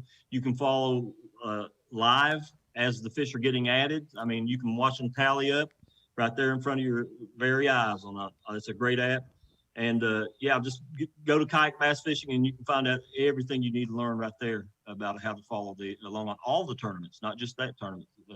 All the trail tournaments and the monthlies and the challenge series and stuff like that. So it's a great app to have. All right. Well, guys, go check it out. We're going to be watching and pulling for you. And thanks for hanging out with us. This is Jody Queen. He is a professional kayak angler, jackhammer master, Cashion rods designer, and an artist. Renaissance man, artist, musician. I never sleep. Heard that. Guys, thank you so much for having me. Yeah, thanks so much for hanging out with us, buddy. We'll be watching you on the next derby. Hey, can I give a quick shout out to a couple of my sponsors? Do you mind? Absolutely. Sure. Guys, head over to Fishing Online and get geared up for all your fishing trips. That's where I get all my stuff. They keep me supplied really well. Torpedo, of course, which powers my boat, that gets me around. Check them out. The new 1103 is a 3 horsepower equivalent, and it'll put you down the water fast. Dakota lithium batteries we just talked about. They power everything in my boat. Really appreciate them. Of course, Cashion fishing rods. I do what I do, and I couldn't do what I do without. Those guys, and guys, Z-Man baits, give them a try, guys. The jackhammer, everybody knows about the jackhammer. Everybody knows that it catches fish, but they make a whole line of great baits. They're spinner baits. The Magmatic Z is my other go-to bait. These things are awesome. I mean, they're just amazing baits. They float. They're elastic. They last forever. You can't go wrong with them. So just give them a try. This is the baits that I like. If you don't like them, I understand. Go back to what you're using. But they're the baits that I like, and I've been doing pretty good with them. So, guys, check them out. If you will. Please check out my channel on YouTube, which is Jody Queen Fishing on YouTube. I'm building content on that channel right now, and I've got 5 or 6 decent videos, tournament recaps, and I try to teach as much as I can while I'm on there. I'm not Bass University, but I'm doing the best I can. So, guys, get over and check that out and give me a like and subscribe. I'm trying to build it up, and I really appreciate everything you guys do for the sport, and thanks for having me on. Take somebody fishing. Wear your life jacket, guys, and I'll see you on the water. Jody Queen, everybody. Thank you, man. I want that tour of the building. So whenever you're doing that after hours, let me know. You got that, man. You got it. Come down and see me. I want to see that building. All right, buddy. Thanks, man. All right. That's great. That's so awesome. Appreciate them hanging out and spending time with us, guys. We're going to take a quick break. We're going to come back, and we're taking on one of the big problems right now in fishing is these early cold fronts. They're challenging us all. How are you going to get through them? How did our guys get through them? because we had a bunch of guys out there battling it this weekend, trying to figure out how to get these fish to bite when conditions are starting to change in the early fall. So we're going to take a quick break. We're going to be right back talking cold fronts, guys. Hang in there. Moment on the water not spent fishing is a moment wasted. That's why Minn Kota and Humminbird have joined forces to bring you the One Boat Network. Products that communicate and integrate to help you take full command of your boat. Born from our commitment to making the most advanced fishing gear even better by making it work together. The One Boat Network will help you find, get to, stay on, and catch more fish. When One Boat Network products talk to each other, they can navigate your boat automatically. They can give you a crystal clear view of what's below with no messy wires. And they can let you lower, raise, and change shallow water anchor modes from anywhere on the boat. But that's just the beginning. We're never done innovating, integrating, and making your boat simpler and easier to control. All so you can make every second on the water count. Tackle Warehouse is proud to sponsor the FLW Pro Circuit and is the official tackle retailer of FLW, providing proven bass fishing gear as well as the newest and hottest tackle. Our friendly and knowledgeable customer service staff can help you every step of the way. And we offer free ground shipping on orders over $50. Tackle Warehouse. Everything for the bass angler at the lowest prices. Guaranteed. I have to be constantly on the lookout for new techniques to stay on the top of my game. Giant. Some have been more successful than others. Giant. The finesse fingernail. Happens every time. The chain gang. Broke it off. The crow's nest. Never let go. And don't even get me started on tackle management, especially trying to stop rust and corrosion. Peanut butter. Not good. Motor oil. Gotta keep the rust off all these baits. WD-40. Gotta keep the rust off. Silica, toothpicks, Q-tips, the list goes on and on. I'm hard on tackle, I fish fast, I need my tackle organized and protected. I can't be worrying about losing baits to rust. And when it comes to tackle management, there's only one solution. Flambeau Tackle Storage Systems with Z-Rust technology. The original anti-rust tackle box. Uncompromised clarity. Renowned durability. The infused anti-rust option that is FDA safe and free of harmful chemicals. The organization options are endless, but there's only one. One box, one anti-corrosion technology, one family-owned, American-made brand, Flambeau Z-Rust Tackle Solutions. Preserve, perform, repeat.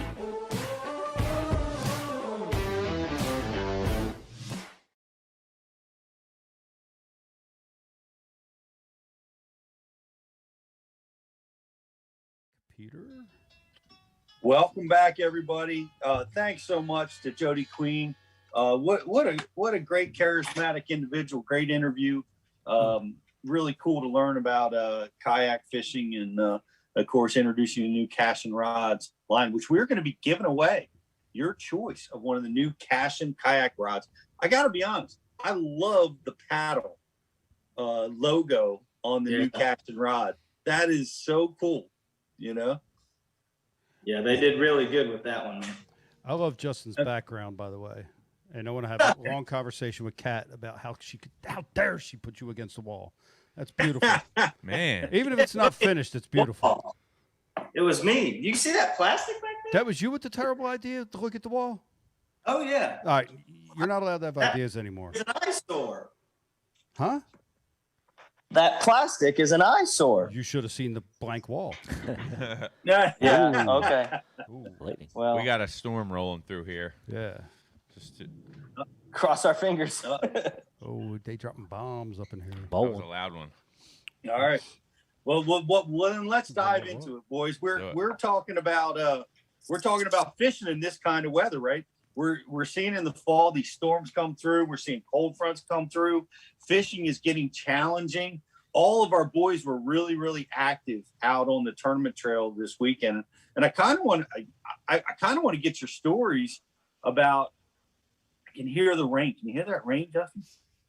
No. Oh, I thought I heard that rain through over there.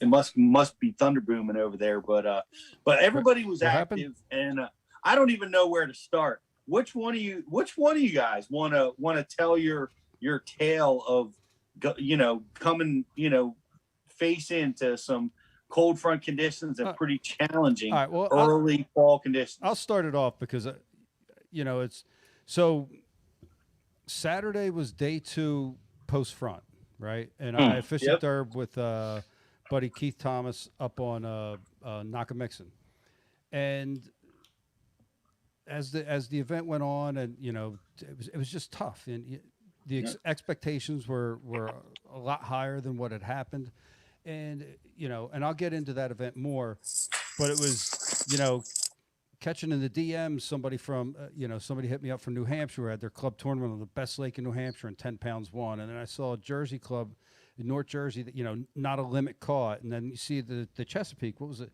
Chester County? Only took 17 to win both days. 12 pounds got you paid both days. So 80 boats, 9 limits or something like that? Something like that. Yeah, it was tough. So, I mean, just like brutally off. And then I talked to Justin way down in Georgia, and he's like, dude, I had 18 pounds without trying in practice, and And that was day 2 after the front. We were a day ahead of you guys, but that was post frontal day 2. Day 3 after the front was the tournament day. Okay. And I can tell about it later. I don't have to take my turn, but yeah, it got tougher. It got tougher, and I can share my little tale later, but man, it got tough. So the reason I brought it all up is it just seemed like this giant front across the entire Northeast, or I don't know, what do you call Georgia? Oh, we got it. It was our first East cold Coast. front of the year. East Coast. We're getting Eastern we're getting Seaboard. 50 degree temperatures earlier. I mean, gosh, dude, I was fishing the All-American last year, first week in November. It was 90 degrees those You were wearing a days. thong. I remember you telling me. Yeah, I mean, geez. Right. I haven't had an on-time fall. All right, last week was the first day of fall, September 22nd or whatever. Like, we haven't had fall on time in the South in years. I feel like it's been years since we've had these cool temperatures Since in the late Large September. Hadron Collider hit the God particle, nothing's been the same. But we don't have time for that tonight. But I agree with you, Justin. But and I saw it coming. We were at Lake Lanier for our 2-day BFL. And normally with these lakes, especially Lanier's like spotted bass anyways. With me fishing Hartwell a lot, I like to mix up both largemouth and spots. Well, let's back up. Lake Lanier is a highland reservoir, deep clear water, dominated by spotted bass. Let's just to give people a little context on the lake you're talking about. You're right. I appreciate that, Pete. But the water's high. It's been high all year. It's a foot and a half high at Lanier. Yeah. And so looking at this on the calendar, I'm like, I am going to be able to mix in largemouth. I'm going to plan to mix in largemouth. And then the weather system comes, and I see it coming. And I got 5 hours of practice in on Thursday, and then I practiced, up until about 5 p.m. on Friday. So I got a little longer than I normally do for a BFL. And, I just kind of looked at it like, gosh, Bluebird post frontal on Thursday, Friday, and Saturday, like you might get a little clouds in the afternoon on Saturday. And I just said, you know what, I'm committing to spotted bass. I'm going to go to the south end of the lake where it's typically won. And I'm going to jump. Why? Because largemouth are going to just be uncatchable in that condition. That's the way I felt, Yeah. And I kind of missed the boat because a lot of my guys. So I'm not considered a local at Lanier. I'm just as far from Lanier as some of the lakes I've cut my teeth on, but I just have not come up over there. Mm-hmm. So the guys that are from like my middle Georgia lakes crew, the guys who stuck with largemouth, they caught them. Like all of our sticks, they're like they didn't. I think our highest finisher in that region of that group of guys got like 9, right? But one of my best buds, Grant, he shook off like a giant, flipping wood or something. Like he's like, I shook off a 5 or 6 pounder. I'm going straight to her. He caught her. It was big bass of the tournament, 512 largemouth, And so that there was some of that, and I think it was just the high water. And the fact that it has not been as brutally cold yet. The temperatures were just getting into the mid 70s. Anyways, I dove in on spots, man. And the dominant pattern is really fishing offshore, offshore structure and cover and figuring, there's a lot of different things to sample out there, from timber to brush piles to cane piles to rock. And there's just a lot of options. And if you can figure out the right cover and the right depth, sometimes you can get a little pattern going. And I committed to just trying to look side image and scan and down image to see what the pulse of what they were doing. And man, when I just graphed on Thursday for the most part, and they were up in brush piles and cane piles. They wanted to be closer to the surface. They weren't like holding tight to the bottom or to the cover at all. And I said, oh man, this is going to be a topwater tournament, and the weights are going to go crazy. They've been chewing topwater offshore for 3 months on Lanier. It's been one of the best years ever on Lanier. And so I went all in, and man, on Friday, I pull up to my first brush pile that I had marked, or it might've been a cane pile. I can't remember, but they were pretty up in the zone. And I said, man, I really don't want to throw that there. I've got history with that one. So I went down and found another one, and they were doing the same thing. And so I kind of veered off, circled around, threw a topwater over there and caught a 4-pound spotted bass. And I was, golly, that was first cast. And I'd go about an hour not fishing and just seeing. I'm like, man, I could catch them on top. I could catch them on top right there. And then I came to one, and the fish were all on the bottom.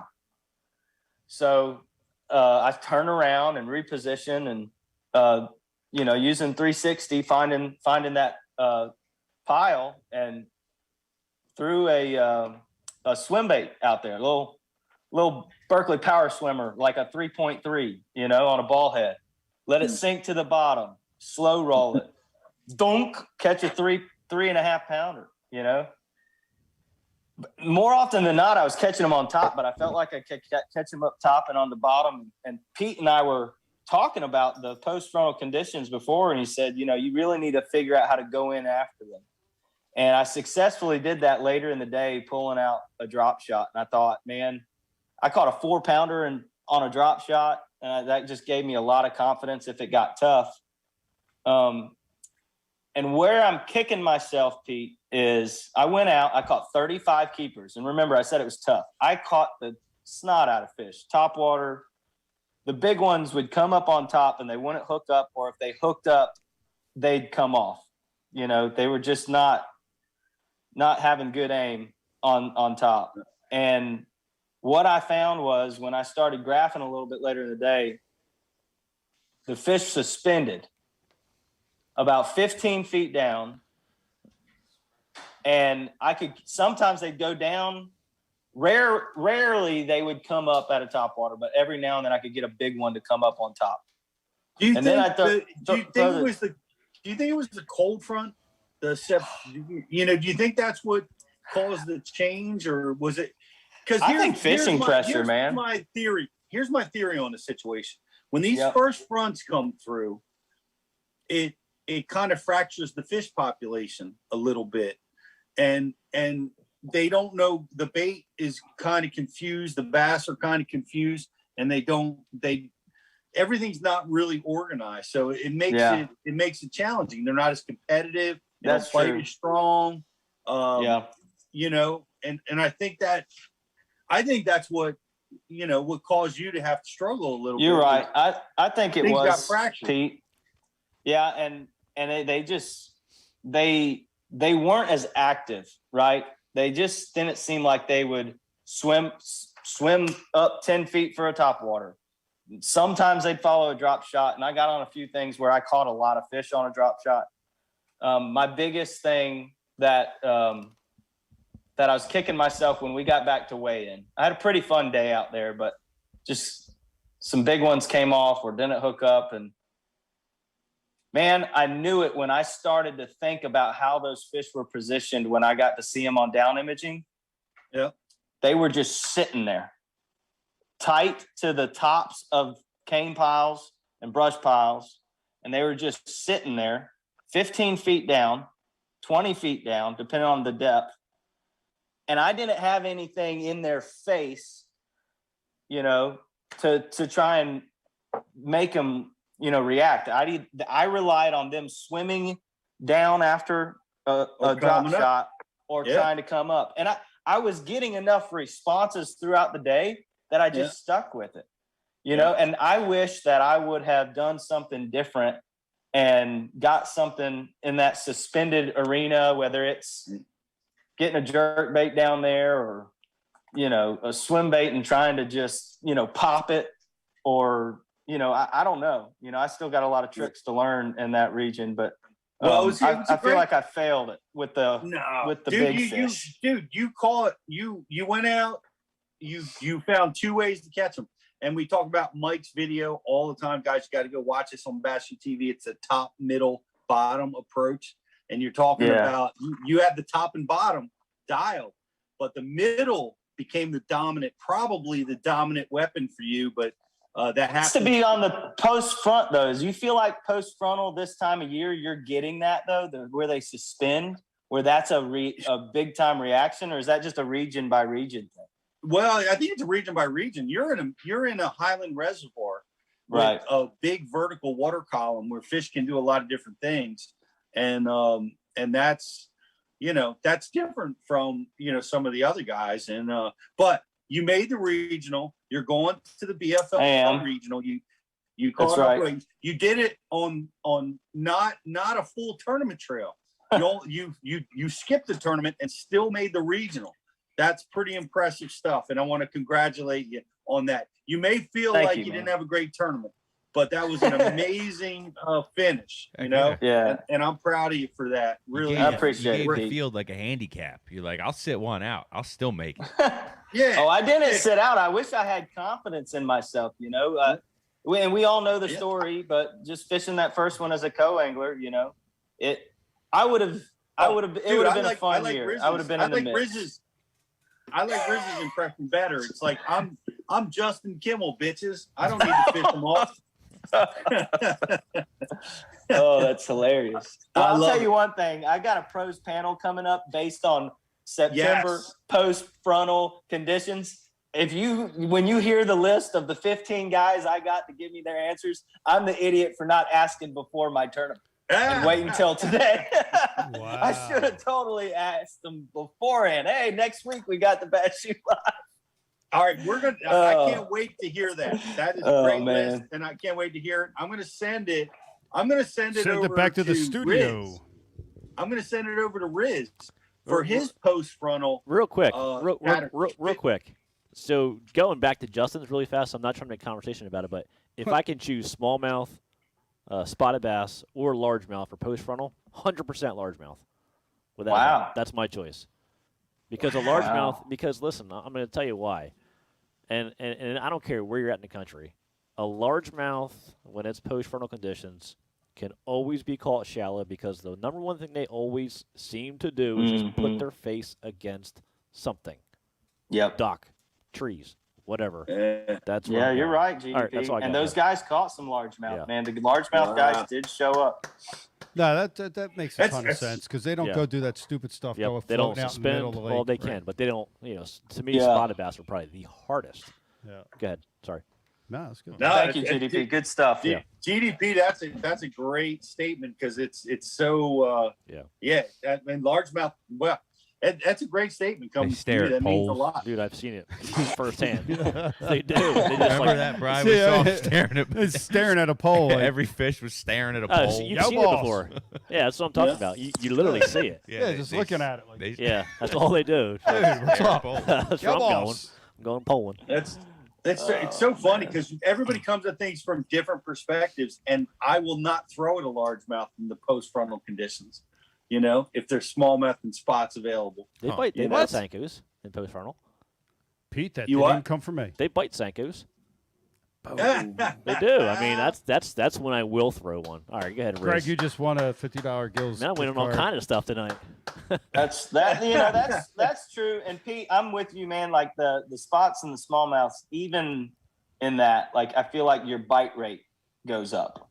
You know, my largemouth buddies caught they got 4 to 6 bites a piece, you know, but they were good ones. They're probably big ones. Yeah, they were good ones. You know, you said They a were good mouthful there because I've been more consistent going after the alternate species in those post-frontal conditions, but you might absolutely be right that the winning fish might be the green ones. Yeah, I'm really liking what GDP just shared there. That's a great outlook on that because he's right. They do just hole up in that cover. Repetitive There are cast. some poles. Yeah. All right, Riz. Yeah. Riz, you have a monumental task in front of you. You have like Ida came through, destroyed everything. You had like 5 inches of rain come through. It's the biggest freshwater estuary in the world. Second. Mud clear. And now you got post-frontal conditions on the Chesapeake Bay. What in the world happened out Hold there? on, Pete. We are the Bass University. I will not allow you to put this bad information out there. Second largest freshwater estuary in the world. What's the first? I don't know. The Nile, probably. You don't even know? Do you? No, but how can Then you shut the hell up. Because I know it's a second. Let's look this up. Go ahead, I hear a trivia question coming. Oh, you do? I mean, what's the largest freshwater estuary in the world? It's the damn Nile. Dadgummit. Or the Amazon or something. Oh, I'm Googling this. All right, we are going to all Google this challenge, BTC. That's Riz, talk to me about what happened out there. Man, I'm really not good at doing tournament recaps, especially following Justin. He's really good at it, and I'm more just like, I threw my bait out there and something happened. But no, I knew it was going to be a tough couple of days going into it. I hadn't been on the bay in probably a month. Had made a cast in a month and a half at least. But my practice pretty much got blown because I broke a steering cable on my trolling motor on Friday. And that's not really anything out of the ordinary. I'm used to stuff breaking. I'll drink to that. And so Saturday, I was fortunate enough to be able to fish off of somebody else's boat. We tried to run a pattern kind of in a more southern part of the Chesapeake, try and get away from the storms, find some clear water. And it just didn't really feel to me like the size was down there that it would take to win or even cash a check. And what we figured out Saturday was that, at least for us, all of our bites were coming on the bottom. I spent 3 days and didn't get a single bite on a moving bait. So by the time Sunday rolled around and I got my boat fixed up Saturday afternoon, I kind of had an idea that it was going to be, a big time grinder, and it wasn't going to be get a lot of bites type of deal. But I felt confident that if I stayed close to the house, close to the ramp, that I could put myself around some of the better quality fish. And under post-front conditions, I just tried to hit high percentage areas as much as possible. Actually, on the way to the ramp, I was listening to a seminar, Gary Klein, Fisher Strengths, and that just kind of hammered home to me that, I needed to just keep a couple of baits in my hand that I had confidence in. My two main tools were a jig and the old Dean's rig, the tail-weighted Senko. Luckily, I was able to land a big one, an almost 5-pounder midday, which kind of helped me a lot because I ended up only getting 4 bites all day, landed all 4 of them. One kind of adjustment that I had to make, and I think the post-frontal conditions had a lot to do with this, was I noticed early in the morning that when I started with my jig, I was using a Rage Crawl as my trailer, and I got 2 or 3 short bites where it felt like a bite, and I would swing, and there would be nothing but air. So when me being hard-headed, it took that trailer getting actually chewed off by a fish until I tried something else. But when I put on a new trailer, I went with a standard Rage chunk and just hung it on the hook rather than threading it up to give it, kind of less action, let the skirt collapse down more on the bait as I'm working it through the cover. And after that, I was able to get 2 more bites at the end of the day. Both the fish had it completely choked. So I think that was a good adjustment under the post-front conditions. It, switching to a less action bait as opposed to more action bait. Greg and I talked about it a little bit. He said one of the things might have been that it allowed the fish to key in on it more rather than getting a reaction style bite. So, just post-front conditions, stick to your strengths, use baits that I use baits I was comfortable with, and kind of just committed to it and really ran the same spots, multiple times throughout the day until they would eventually produce for me. And, they were all better quality fish. So nice. Yeah, Rich, that's a great recap, man. I love that recap. Fishing your strengths. Gary Klein, he says on that seminar that when you find the fish, there's any number of ways to catch them. I think he quotes 14 different ways to catch them. I think it's this quote. But using your strengths to catch them, the highest percentage strike to land ratio, using the techniques that are going to get those fish in the boat. Great seminar. Gary Klein's a great instructor. He gets high marks. Everybody loves watching him at Bass U, and that was great survival, especially that you use Snappy Point, which is super secret. Nobody knows Snappy Point. And shout out to Humminbird 360, by the way, for that. It was absolutely crucial. It's extremely crucial in every fish that I caught throughout the day. I mean, I was fishing the gnarliest of the gnarliest cover, so I was lining up on these casts and using my 360 and literally picking my spots to where I think I could be able to get my bait in, and if I get a bite, actually get the fish out of there. And at one point late in the day, I found a submerged tree. Would never have been able to see it if I wasn't running 360.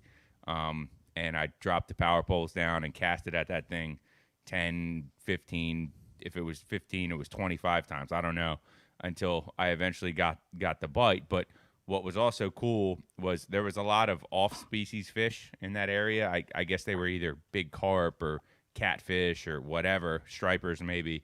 I could actually see those fish moving, not in live time, but every time my 360 would change, it would revolution around, and I'd get a new screen. The dots and the shadows would be in different places, so I could actually see the life kind of moving into this area with the incoming tide. Wow! And, I cast it at trying to get to the corners and the tip and everything of this tree, just over and over and over, until one time I eventually hopped my jig over and it got smoked. So shout out to Humminbird 360. New laydown. Yeah, for sure new. Because of the storm. Because of this storm, yeah. Because I. Yep. Yeah, that's a big deal, dude. Yeah. You see a Fresh lot of that? leaves. that's a big deal in all the waterways over the Ida watershed. Everything's Ida been watershed? moved around. What the frick is that? Well, it's every watershed that Ida has impacted. Sorry, Pete. Has dumped a bunch of rain and moved trees around, and it's been crazy. And I want to quote enotes.com.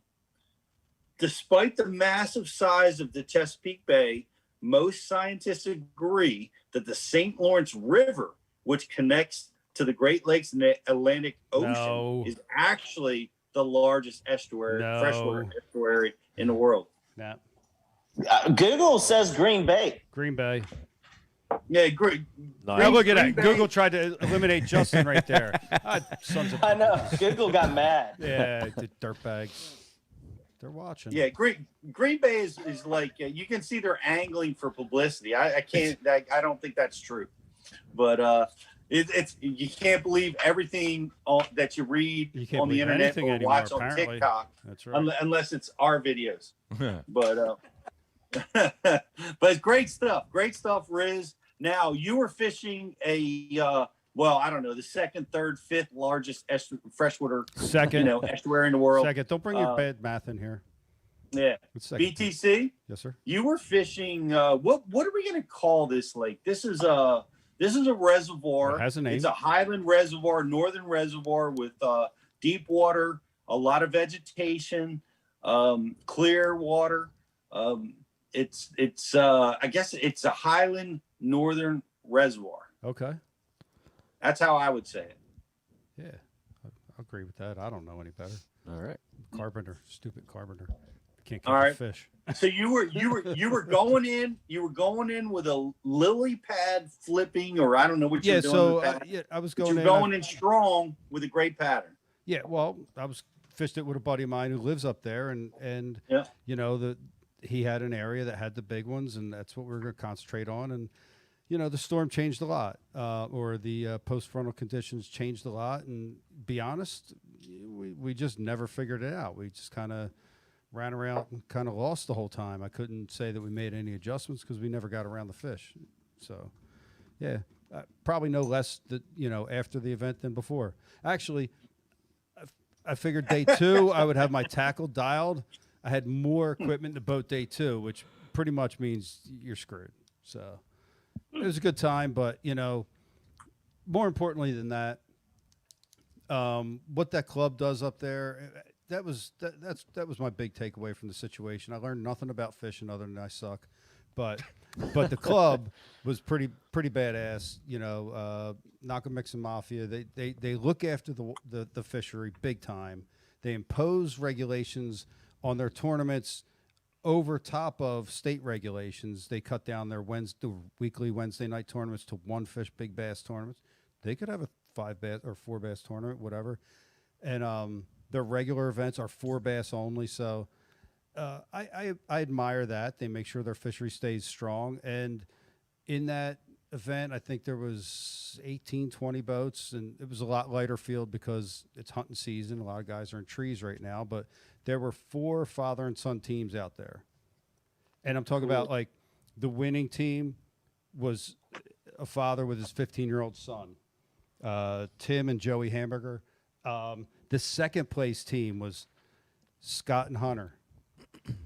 Alan Kramer. Yeah, Alan Kramer. We're not sure which is his last name. Yeah, he's got a lot of names. But another father-son team. But he's a cool dude. He's going to put tattoos all over me and Rich pretty soon, probably. Maybe a face tattoo for one of us. We'll talk about it. But, there was to see Dad drop the boat in, and, it's a 20-horse max lake, but see a, 14, 15-year-old kid behind the steering wheel it's just awesome, man. They were so dialed. And these kids were so into it. I really enjoyed the event, but as far as learning anything, I suck. Well, you and I talked about it, and I gotta share this with everybody. And it's not 100%. It's bass fishing. Nothing is. But when the cold fronts come through in the spring and the fall, I have dealt with this a million times. But the first patterns that fizzle are the grass patterns, and you and I talked about it. Yeah. Brian, I tried to find out, how the top 2 teams did, but them guys, they're competitive. Yeah, it's tough to pry information. So, well, I've just seen it a number of times. Yeah. That I don't know if they leave the grass or if they suspend JK like you're talking about in the grass, or they just get weird. But what I do is kind of like what Riz did down at the Chesapeake, which is abandon the grass. And as a tournament competitor, like, you're not necessarily fishing the dominant pattern, but you're fishing a way to continue to succeed in an extreme condition. And when that grass bite goes away, which it often does in a cold front situation, goes away, is like you get to the hard cover, you get to the shallow cover, and you grind out in that arena. I know that can get you through it. I know it was a 2-day event. I know the second day there was a hardcover, semi-shallow bite that happened later in the day for a lot of guys. Huh. Right. I mean, it was mostly a pretty good grind for everybody. Weights were down across the board. A lot of guys struggled. I mean, we struggled, but But there was a hardcover bite that happened late. Thank you, sweet. Hey, Shell. Well, yo, Shell. You can hear her charismatic laughter. Yes, I'm talking over her, Pete. I want to hear. They're mad because I'm talking over you. Thank you very much. She came out to bring me a refreshment. Oh. Juju, my dog, came in for a visit, and we I tell you, you guys everybody ran into it, hit the wall.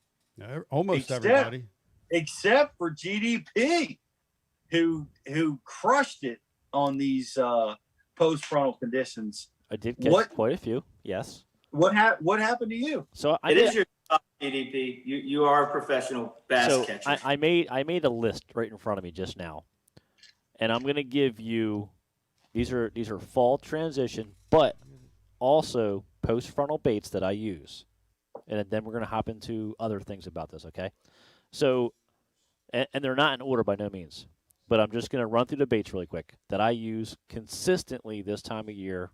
No matter what's going on: chatterbait, swim bait, jig, buzzbait, trap, square bill, and shaky head. That's the baits I think can cover fall. And maybe I'm missing one, I don't know, but I think they are the baits that cover the most. Now, out of them baits right there, one thing I've learned about post frontal conditions, they either want it really slow or really fast. And the reason I'm saying really fast is because reaction. That's why I'm saying it. So I think for the reaction part, chatterbait shines and a square bill and a trap. They're the ones that shine on reaction. Square bill, a lot of times, this time of the year, one of the main things that I do fish is isolated cover. So with that being said, if I can throw a square bill through a tree, let's say I'm throwing a normal retrieve and I'm not getting bites, a lot of times I can crash that square bill and I will get some bites doing that this time of the year on a post frontal condition a lot of times.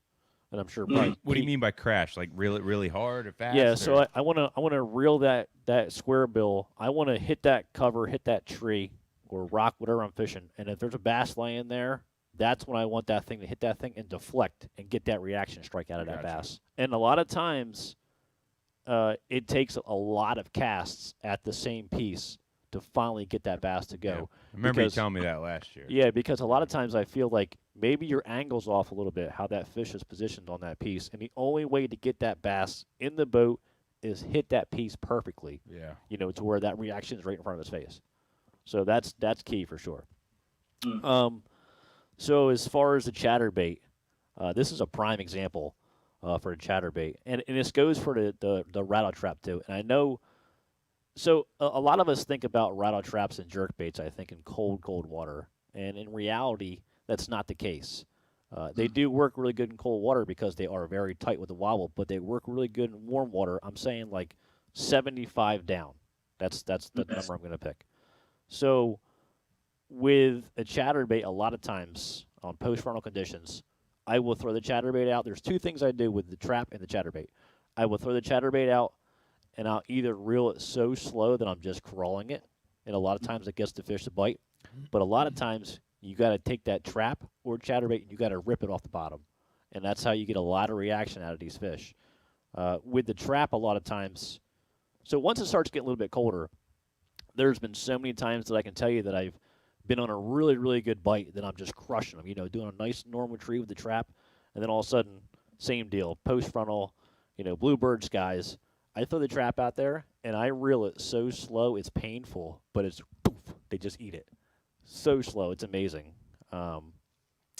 Besides that, fall buzzbait is huge, but not post-frontal usually.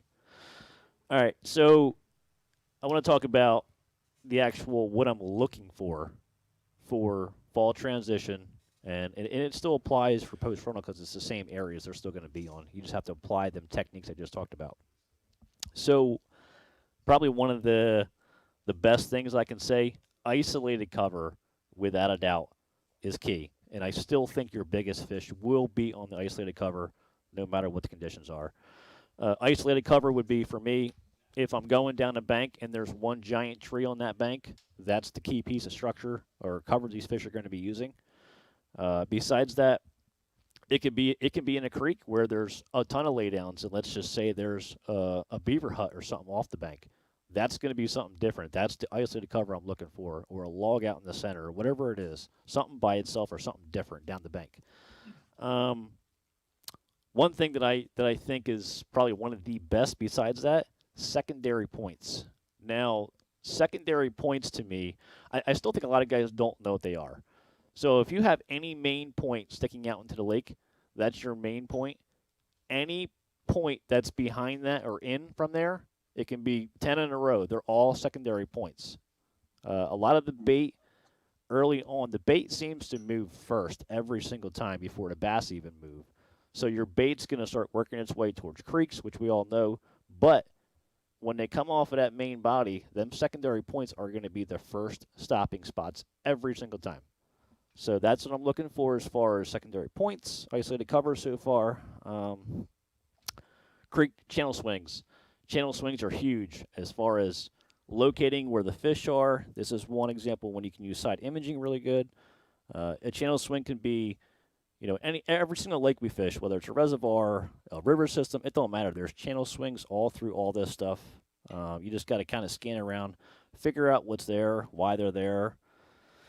What else we got? So there's 2 times a year I look for this. And this is really key this time of year because it's cold in the morning and it usually gets warm during the day. This is when shade lines are huge because a lot of times if it's getting colder, the bait's starting to move out, the bass are following them around. When that sun gets real high, even here it's still getting 80, 82 degrees during the day, then fish will still run them secondary points, but they're going to start using the shade lines. So shade lines are key in the fall and key in the dead of summer. What else we got here? All right, that's all I got for explaining that stuff, besides my actual tournament. So go ahead, Pete. What do you where was got? your tournament Where at? did you fish? And take us through your tournament. All right, so Great seminar, by the way. Great seminar on the fall transition. Yeah. And way more important than the stupid South Jersey tournament. That's irrelevant. No, it's true. But there's one thing I actually missed. So anytime you're in the fall and you get really bad conditions, I can tell you one thing that will work every single time. Oh, please tell me. I'm serious. You can be on a river system, you can be on a lake, but this will work. So anytime you're on a lake, Every single time. every time, it's very high percentage. Let's put it that way. Okay. So if you're on any kind of lake that has any kind of feeder system on it, them fish in them feeder systems, whether it's a creek or just maybe, some kind of spill coming into the lake, anytime there's moving water, them fish are so much easier to catch because I think them fish, no matter what the conditions are, they know when the meal comes down, they have to eat it. Okay, so if you're on a river system, it can be, on a river system, I would say areas with swift or current faster, something that's going to position them fish no matter what the conditions are. That's what I'm looking for every time. Every time. So hear that. this past weekend, I did fish a small South Jersey tournament on Rainbow Lake, which has a nice feeder creek coming in. I probably caught maybe 25 fish out of the creek total. Most of the field fished the main lake. A lot of guys did come up into the creek also, but they got there an hour after you. I skipped the whole first part of it. I didn't touch it. What? Yes, because I went to where I thought the fish would be. Yeah. But let me interrupt you for a second. Rainbow Lake is a very shallow reservoir. I guess we call it reservoir. It's dammed. It's got a maximum depth of probably 5 feet, maybe, with a tannic water and some vegetation and wood, and it's got a feeder creek. It's not though. I'm going to tell you this. It's a swamp. No, it isn't, because Get the hell out of here. Dude, stumps and muck. You have to understand South Jersey. Every one of our lakes, seriously, has a very, very defined creek channel that runs has through a creek, It's right? like Gunnersville in creek South channel. Jersey. I'm not talking about a creek. No, it's got a creek channel, yeah. What's that? It's got a creek channel that probably is still there, maybe mucked in. It's but go actually ahead. it actually has a wonderful creek channel, and it has 2 really distinct bends. Let's start calling it a Wonderful. ledge. I'm being 4.5 serious. to 4.8. Listen, you have to take it as a whole because Ledge. I don't care where I go in the country. It's all the same. Right. You know, Dead stick to any of it. it's a tiny ecosystem compared to where I am, where it's a giant lake. It's still the Yes, same thing. yes, Greg, you're exactly right. Thank you. And for those of you in Florida, the water and the kind of vegetation that we have where Greg's talking about, very similar to Florida. Yeah, very similar. What? So anyway, except for 12-inch fish. So knowing, okay, so the whole field struggled except for one person had 10 pounds off the main lake. Okay. Okay. Now I know the lake really well. There's two main swings on this creek channel. One down on the bottom, one on the very top. But the one on the very top is real close to the creek channel going into the creek, where your bait should be working too. Correct? Yeah. Just off a secondary point. Yeah. It all makes sense. And I went back out there the next day because I wanted to really kind of dive into it. Right. So tickle them some more. No, for real. And so our lakes get a lot of, I call it black death. Is that what you call it? Yes. I don't know the true name of it. So our lakes get a lot of black death. Pete will make it something sexy inside. Yeah, go ahead, Pete. So it's analogy. It's an analogy. It's full of life. It is. But we call it black death because it really consumes the body It water. sucks the fun out of the day. So I think I don't think I know. Our fish do use that a lot because that's the only cover present a lot of times during the year. But when it starts to die off, I still think the fish do use it, but certain areas don't have it as good, but certain areas do. It just so happened that secondary little point where that creek channel swing was, there was still a good amount of black death underneath the water. You can't see it, but it was down in 3 feet. And them fish that were there kind of had it all because they had the creek channel coming in, all the bait was working by it. They still had some cover to lay in, and they had a secondary point right off of it. So it actually made a lot of sense why the fish were still there and why the guy caught them there, and he caught them on a white chatterbait. Did he catch them all day? Did he catch numbers? He caught 7 total. Okay. 8 total. That's pretty good. That's good. That's pretty good. You know, on our Well, I laugh because he put him like most people in perspective. That's a small amount of fish. For us, that's a monumental catch in a very very difficult situation. Yeah, it's a good number. Yep. But anyway, so I a lot of times I don't care what the conditions are this time of year because I know where I'm going around here. I know where I'm heading to. I know I'm going to the fast water. I know I'm looking for the fish that are aggressive. Let alone I caught 25, I still probably saw another 20 swimming. Yeah. Dude, Wow. that's an amazing catch on a body of water in our area. 25 fish. Yep. It was pretty fun. Jacking them on jigs. Yep. What jig? Same jig that lost Neely Henry on. Bitsy. Yeah, Bitsy flip. How about it? 3/8 or Bitsy half? flip? Quarter. Bitsy flip or Bitsy bug? Bitsy Different flip. hook. Bitsy flip. Bitsy flip. Quarter, Nice. huh? Quarter rounds, yeah. What's your setup for that deal? As far as rod and reel? Yeah, like rod reel line. Whole So thing. rod reel, it's a Zodius, Shimano Zodius, 7'2", medium heavy usually. Okay. Seems to be a really good rod as far as having accuracy to that small jig. Right, because that's the challenge for a lot of people with the lighter jigs is like to be able to place it where you want to. Yeah, I think Shimano seems to run a little bit lighter than most rods on the market. So that would probably be a medium in a lot of companies. That Okay, all right. But it still has a lot of backbone. It's still a fast tip. So the tip gives you enough to where you can the tip loads as you're flipping or casting it's to really where you good. can put the bait where you need it Correct. to be. Gotcha. Reel wise, just a fast reel Shimano Bantam, 8 to 1 to 1. Line wise, I always throw it on 20-pound fluoro. Really? Yep, always. Even with quarter ounce? Yeah. Even with that light of a jig, huh? Yeah. So if you guys remember when Bill Lowen won Pickwick this past year, I do. He talked about floating the jig down. Yeah. The current. Yeah. Yep. So that 20-pound test really allows me to float the jig. Oh, yeah. In 2 feet of water Hell yeah. really well. Brian the Carpenter got low in on Bass University right off the water. He was still in his boat. Brian the Remember Carpenter's That was really awesome. good. You guys remember that? Yes. So anyway, that's why I throw 20. I float the jig. I think it looks so natural coming down that In the just current. have to bite it in the current. Yeah. And what's your trailer? So I usually throw a Zoom Super Chunk Junior. Right. Yep. That's what I was Matching color. using this weekend. Yep. Yep. I pretty much if I'm throwing a Bitsy flip, a small compact jig, any company, 9 times I would say 10 out of 10. It's a Super Chunk Junior. Always, And you're hanging it, and you're flipped. hanging it, and it's always backwards. Yep. Yes. Yeah. I always do mine backwards. I've always done it that way. I've never changed. Something about the way the water moves. That's underneath. awesome. Something going on with it. I got it going on, right? But that's Well- go ahead, Pete. No, I was just going to answer a question.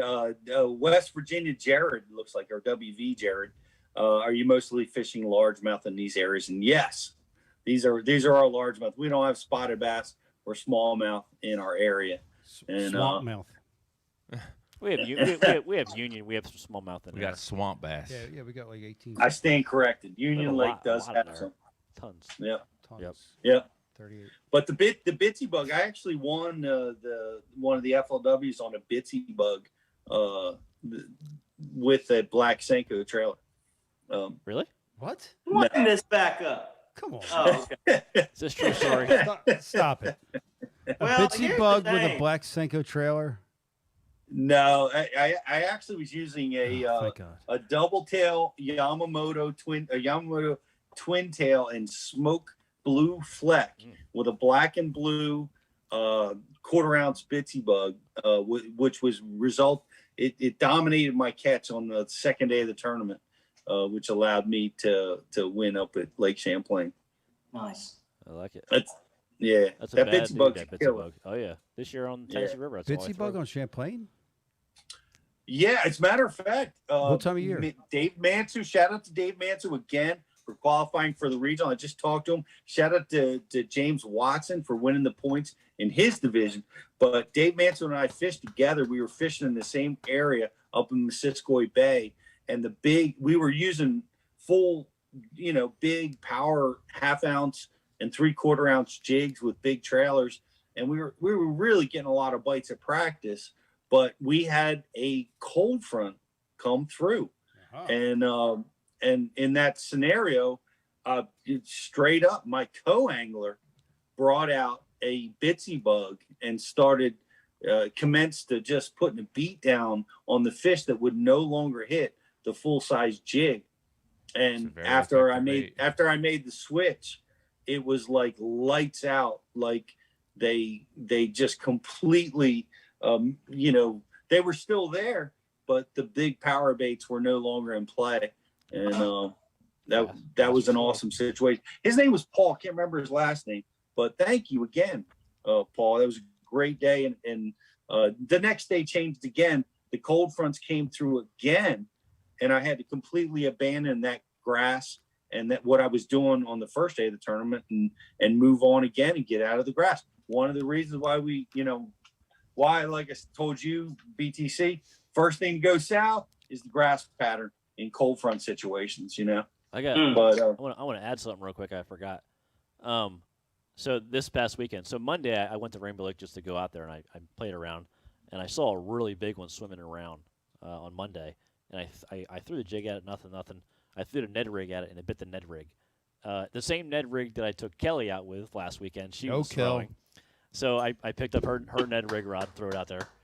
I was fighting this fish, and I'm fighting her for a while. I got a little light rod. I ended up breaking the hook off the Ned rig. The Ned rig hook broke because Kelly caught a lot of fish on it, so maybe it was kind of worn a little bit. But tournament day, I go right back to that same brush pile. I'm flipping all around. There's one little tiny stick just off the brush pile. I flip the jig over to it, eats it. Set the hook. Same exact fish. It was 3.7. I got lunker with that fish. 3.7. I pulled it in the boat. I didn't take a picture. The hook was still inside of its head right here. I pulled the hook out of it, the Ned rig hook. So it's pretty cool. Crazy. Yeah. But pretty wild That's story. awesome, man. Yeah. that is awesome. Yep. Hey, well, great stories, great fish. Good stuff, Greg. GDP, Yo. thank you for that, man. That was an amazing dialogue on how to move through the fall pattern. Yep. Took some notes, that's for sure. Yeah, man. Thank you for bringing Kelly into the show again. I should read John Valdez's comment actually from today. John, I hope you're watching. This is for Brian DeCarver. He's going to get this one. Where's it at? Let me find this. John Valdez. All right. So today on my story, I did some construction work, and I put bringing out my inner BTC because I was putting on siding, so I took a picture. Sure. John Valdez messages me and says, "Be sure to hit on someone's girlfriend at some point today for the full effect of BTC." So, I learned it from watching him. So, oh my God, how dare he? How dare he? He's right. Yeah. Hey, well, we have a pro panel, and we want to get to this because this is really key. JK is dialed. The professional fish head is dialed into all of our boys at Bass University TV, and I'm sure you've asked. Well, I think you asked them the question about the fall transition. What question did you ask them, and what was the pro panel response? Yeah, so the official question that the guys got was September, first cold front of the year comes in, bluebird and post frontal. What are you reaching for to catch them up?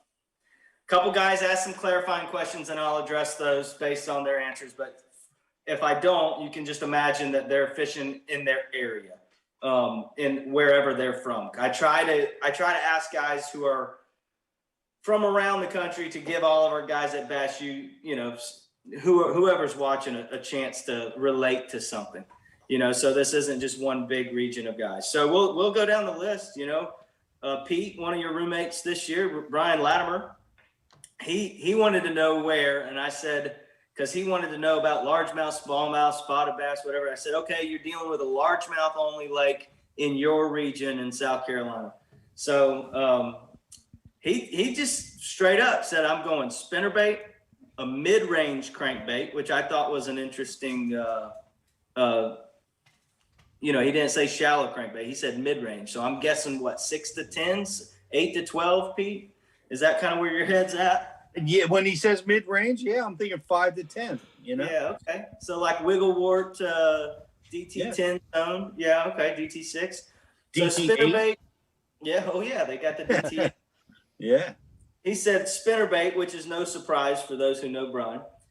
Mid-range crankbait and a light Texas rig, like an 8 3/16 ounce. So that's what he's doing for the largemouth only lake in that situation.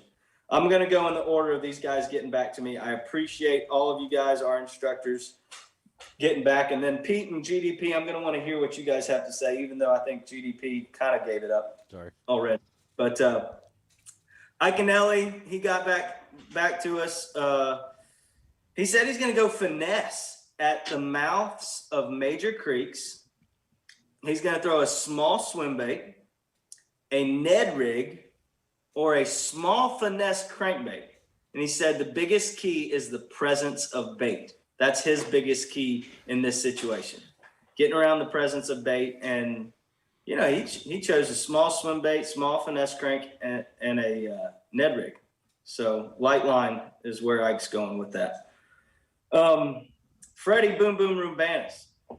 He's going 1/2 ounce double willow gold and nickel combo with a shad colored skirt spinnerbait. So another spinnerbait on this. JT Kinney gave me 2 words: lipless, always. Yes. That was enough said by our pal JT. John Cruz sent me a picture, looked like him or a buddy's picture out on the water. It was a shaky head, like a football-shaped shaky head. So I'm guessing Virginia, Highland Reservoir, Rocky Reservoir situation. And it was a big, big bass eating the shaky head with a quiver 4.5. So that spade tail quiver that they got at Missile Baits. Patrick Walters called me 10 minutes before the show and wanted to talk shop. He is such a fish head. He wanted to dive into this question for like 20 minutes. Said, I don't have 20 minutes. So Patty said, whatever he's throwing in this situation, post frontal, this time of year, whatever he's throwing, whether it's top water, a jerk bait, no matter what, he's downsizing it. So if he's throwing a 5-inch top water, he's going to go down to a 3.5 or a 4, he's going to GDP. Wait a second, GDP. I love how Justin big time Patrick Walters in this situation. Big timed him. What do you mean?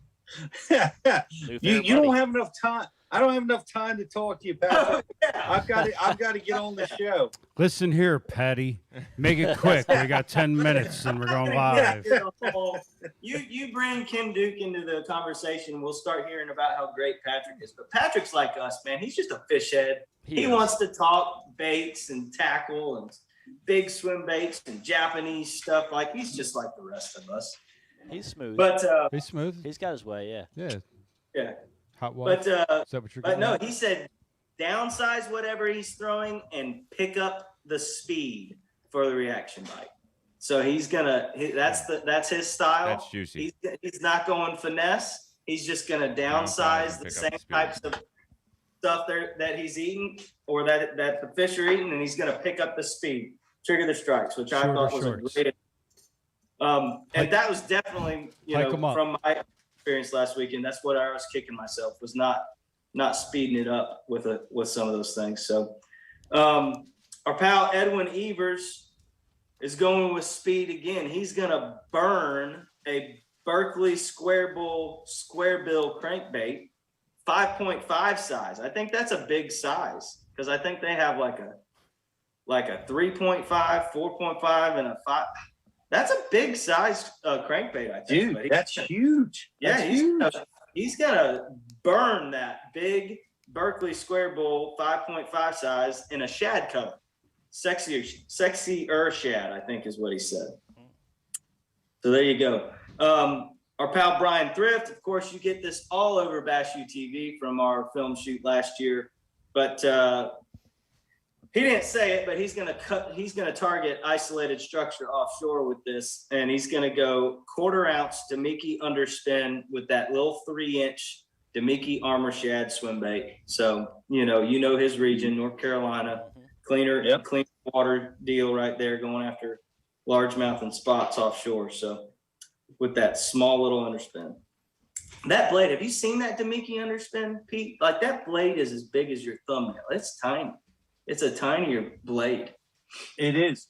Yep. I've seen it. One of my own water training customers loves that Damiki stuff. And it's a fish catcher, man. That little bitty flash, I get it. Yeah, sure enough. So Bobby Lane got back to me and he said he's going with the small Chopo in the morning, and then he's going shaky head when the sun gets up. So he's going to cover water, buzzing around in the morning. Now, his biggest key is shade lines. Another thing that Greg said, Bobby said, shade is key in this situation. Post frontal bluebird, fall, shade all day. So I thought that was cool that GDP had already brought that out in the show. Our pal John Cox got back to me. He said he's going cranking in the morning, and then he's flipping his creature hog later in the day. And I got to bring up what John said because he cracked me up. What he said. He said, I'm going to go cranking in the morning, then flip a creature hog later in the day. And I said, it still shocks me whenever you say crankbait. And he said, haha, I know, me too. It changed my life. Those are big words from John Cox. Cranking changed his life. Yeah. It's awesome. Yep. Ott Defoe, he doesn't like this situation. He doesn't like the post frontal situation. He said dynamite. That's what Ott said. Gets him every time.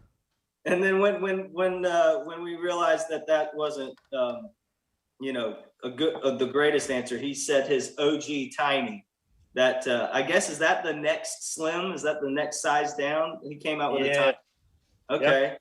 Yeah. He said his real answer should be take a jet boat further up the river than anybody else can go and throw tiny crankbaits and destroy everybody in the field. That should be Odd's answer. As he has done on Douglas a number of times. That's right. And he said that's a go-to, as well as a 1/4 ounce buzzbait. So finesse buzzbait. I like it. Buzzbait comes up again. We hear buzzbait again. Yep. We had a Chopo and a buzzbait. Mm-hmm. And here we go. Kevin Short, our guest a few weeks ago. First, he's going to go reaction baits. And he said he's staying shallow. He said don't go too deep. They'll stay shallow and suck up the cover. And he said a small square bill or a lipless crankbait is his reaction baits of choice. And if he has to go around, pitching into the cover second and go in after him, he's going with a finesse jig. So that's K Pink's game plan. Got a couple more. Brandon Polinick, and I wouldn't have pegged him with this. I think I could have made 5 guesses, and I wouldn't have pegged Brandon to do this. Even though I have witnessed this, I think I witnessed him doing this the tournament low and one at Pickwick. Not necessarily, same conditions, I guess. I guess they might have been post frontal though. Picking up a 1/2 ounce jig with a chunk trailer, his X-Zone Rebel chunk, and he's going to cover water, pitching at all the isolated targets he can. And here's the key: close to deep water. So shallow isolated targets, close to deep water. And he said, if you get any kind of vegetation mixed in, that's just a bonus. Right. Last one on the panel tonight goes to KVD. He asked where. I said just around the house. So this is a northern, Michigan answer. He said he loves the jerkbait for finding the right areas in this kind of situation. He said they will always at least follow, nip, or even eat it good, even in these conditions. But once I have the area found with that jerkbait, I'm putting it down. I'm going to pick up a finesse drop shot. Found it peculiar that he emphasized finesse in front of drop shot. But he said, I'm going to pick up a finesse drop shot, a tube, or a lightweight Ned rig and catch them up. Wow. He's going to go power fishing until he runs into them and then immediately put it down and pick up the spinning rod. KVD, everybody. How about that? Hey, wow. Thanks, KVD. That was great input. And what a great list, JK. And I know I want to, before we dive into it a little bit further, we have a Cashion Rod giveaway.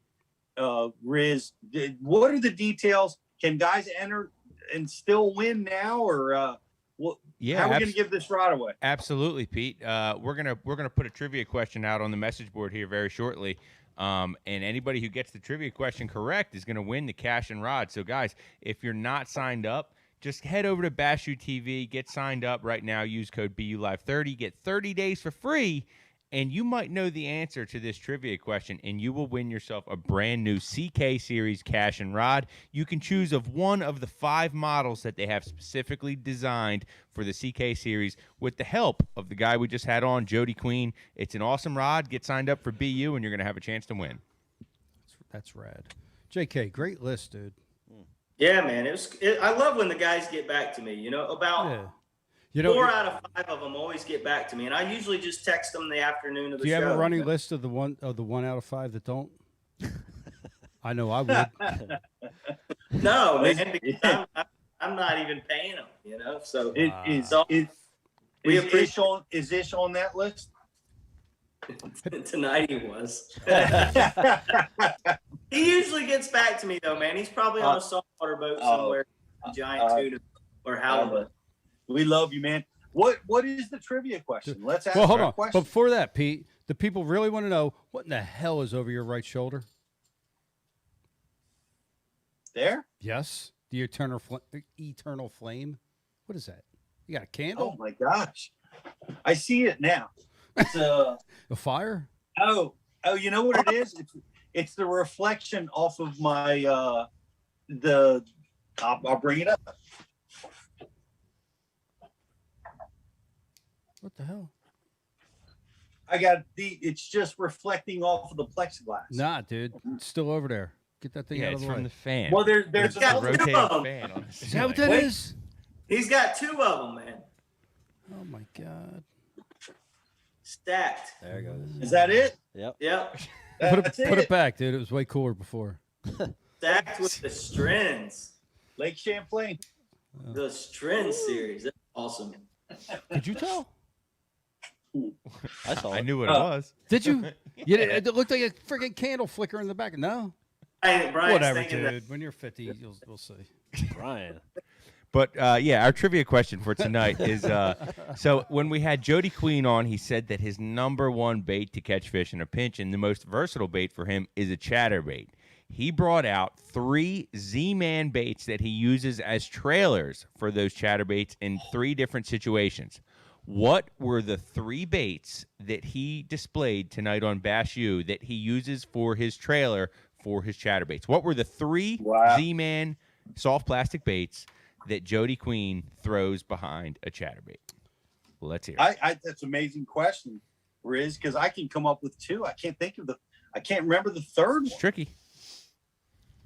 It is tricky. And we have a bonus question. It's a great question. What was the expiration date of this cheese that I just pulled out of the refrigerator up here in the studio with all the blue spots on it? What was the expiration date of this cheese in the studio? Pete, I believe, according to Richard's statistics, you brought this meat and this cheese to the studio, your first show back post-COVID. How many months ago? 2 years ago. Oh my God! I can't believe that's still in the. Wow, we have a winner already. Holy crap! I would have ate the hell out of this. We have a winner on the expiration date or the trivia question. No, the trivia question. This guy is a beast. He tunes in, and I can't make it up because the message board is live, so there's no moderation. I can't queue and release things here. This guy. It's going to be his 3rd Cashion Rod. What? That he's won. No. I'm not even kidding. Joe Venuto, congratulations.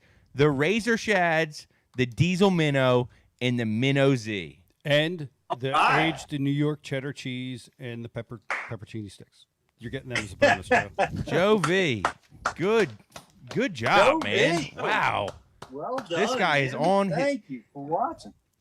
Dude. Oh, wait. Yeah. Joe V. Oh, wait. There's a Dale V on the message board, too. But Joe V, in fact, won. I think it's the same Joe V. It's probably got to be. But Greg DePalma V. Good job, Joe. Well done. I don't know. Guy brings it when the money and the rods are on the line.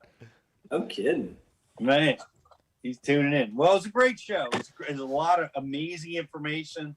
That we all learned tonight about the cold front situations and Jody Queen about chatterbait fishing, kayak fishing, and what's available over there. It's really a lot of fun, a lot of great input. GDP, thank you so much for all that. We still have a Facebook like and share. I'm ready to say goodnight, and I remember that we've got a Facebook like and share. While Rich is pulling that up, Pete, we were going to have Jeremiah say his name. You say his name.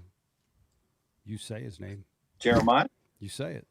Jeremiah Eads? That's right. Eads. We were going to have him pop on real quick. So he was experiencing the same cold front situation or post-frontal situations in Indiana. And like Greg, Jeremiah was the only one in Indiana that caught him. Yeah. And he was going to pop in and tell us all about how he figured it out. But we ran out of time. This is your last chance. Facebook guys, like and share. We got a prize for you guys. And is Jeremiah ready? Oh hell no, dude! I'm going to bed. I haven't eaten. We have a Facebook like and share winner. Going home. Well, congrats to Jeremiah for being one of the only guys in Indiana to catch him. The only guy. The only guy. Congratulations. Say his name, Pete. Man. One more time. Eads. That's right. Eads. Wait till you hear this last name. It's got to be your nickname. You got to get that on your jersey now. Oh yeah, and congratulations to somebody else who just announced that they're going to go fishing a certain league next year. Yeah, we're going to be talking about that next week. What? Oh, yeah. What? Tune into a Bash U Live where we might be peeping some info on our boy JK the Hammer on his 2022 decision, right? The decision.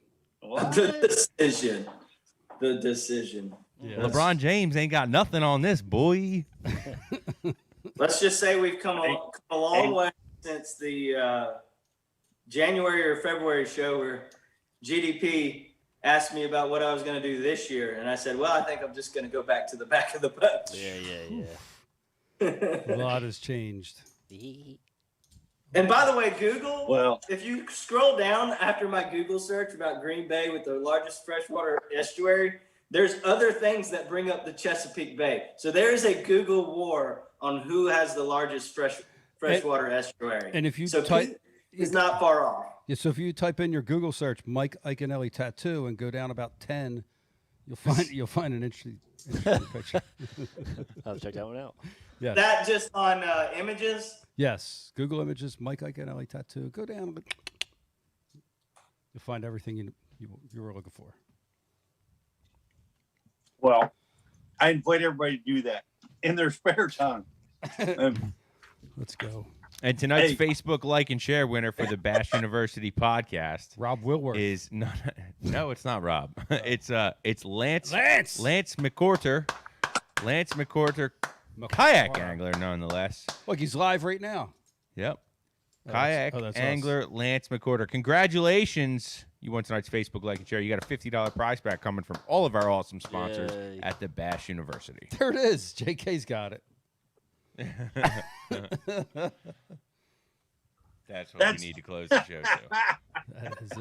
That is it. That is beautiful. Brian the Carpenter, and he signed it. Whoever made that, hit me up. I don't remember. Yeah. Spectacular. Awesome. Very nice. All right. Is there anything else? Please, BTC. No. Greg? Nah, please. Nothing. Hey, thanks everybody for watching. GDP, thank you so much. Congratulations, Rich. Appreciate you being there and being part of Bash U. Thank you. And yes, Riz, BTC, Professional Fish Head, what a great list. It was a great show. Really enjoyed everything. Jody Queen, thank you for being with us tonight. We're going to be back next Tuesday with a big announcement about our own Professional Fish Head, which already was announced, but we're going to dive in deep and see what's going on with Justin Kimmel, Professional Fish Head, next week, Tuesday night, 7 p.m. Bash University Live. I'm Pete Gluzek. Have a great night, everybody. We'll see you next week.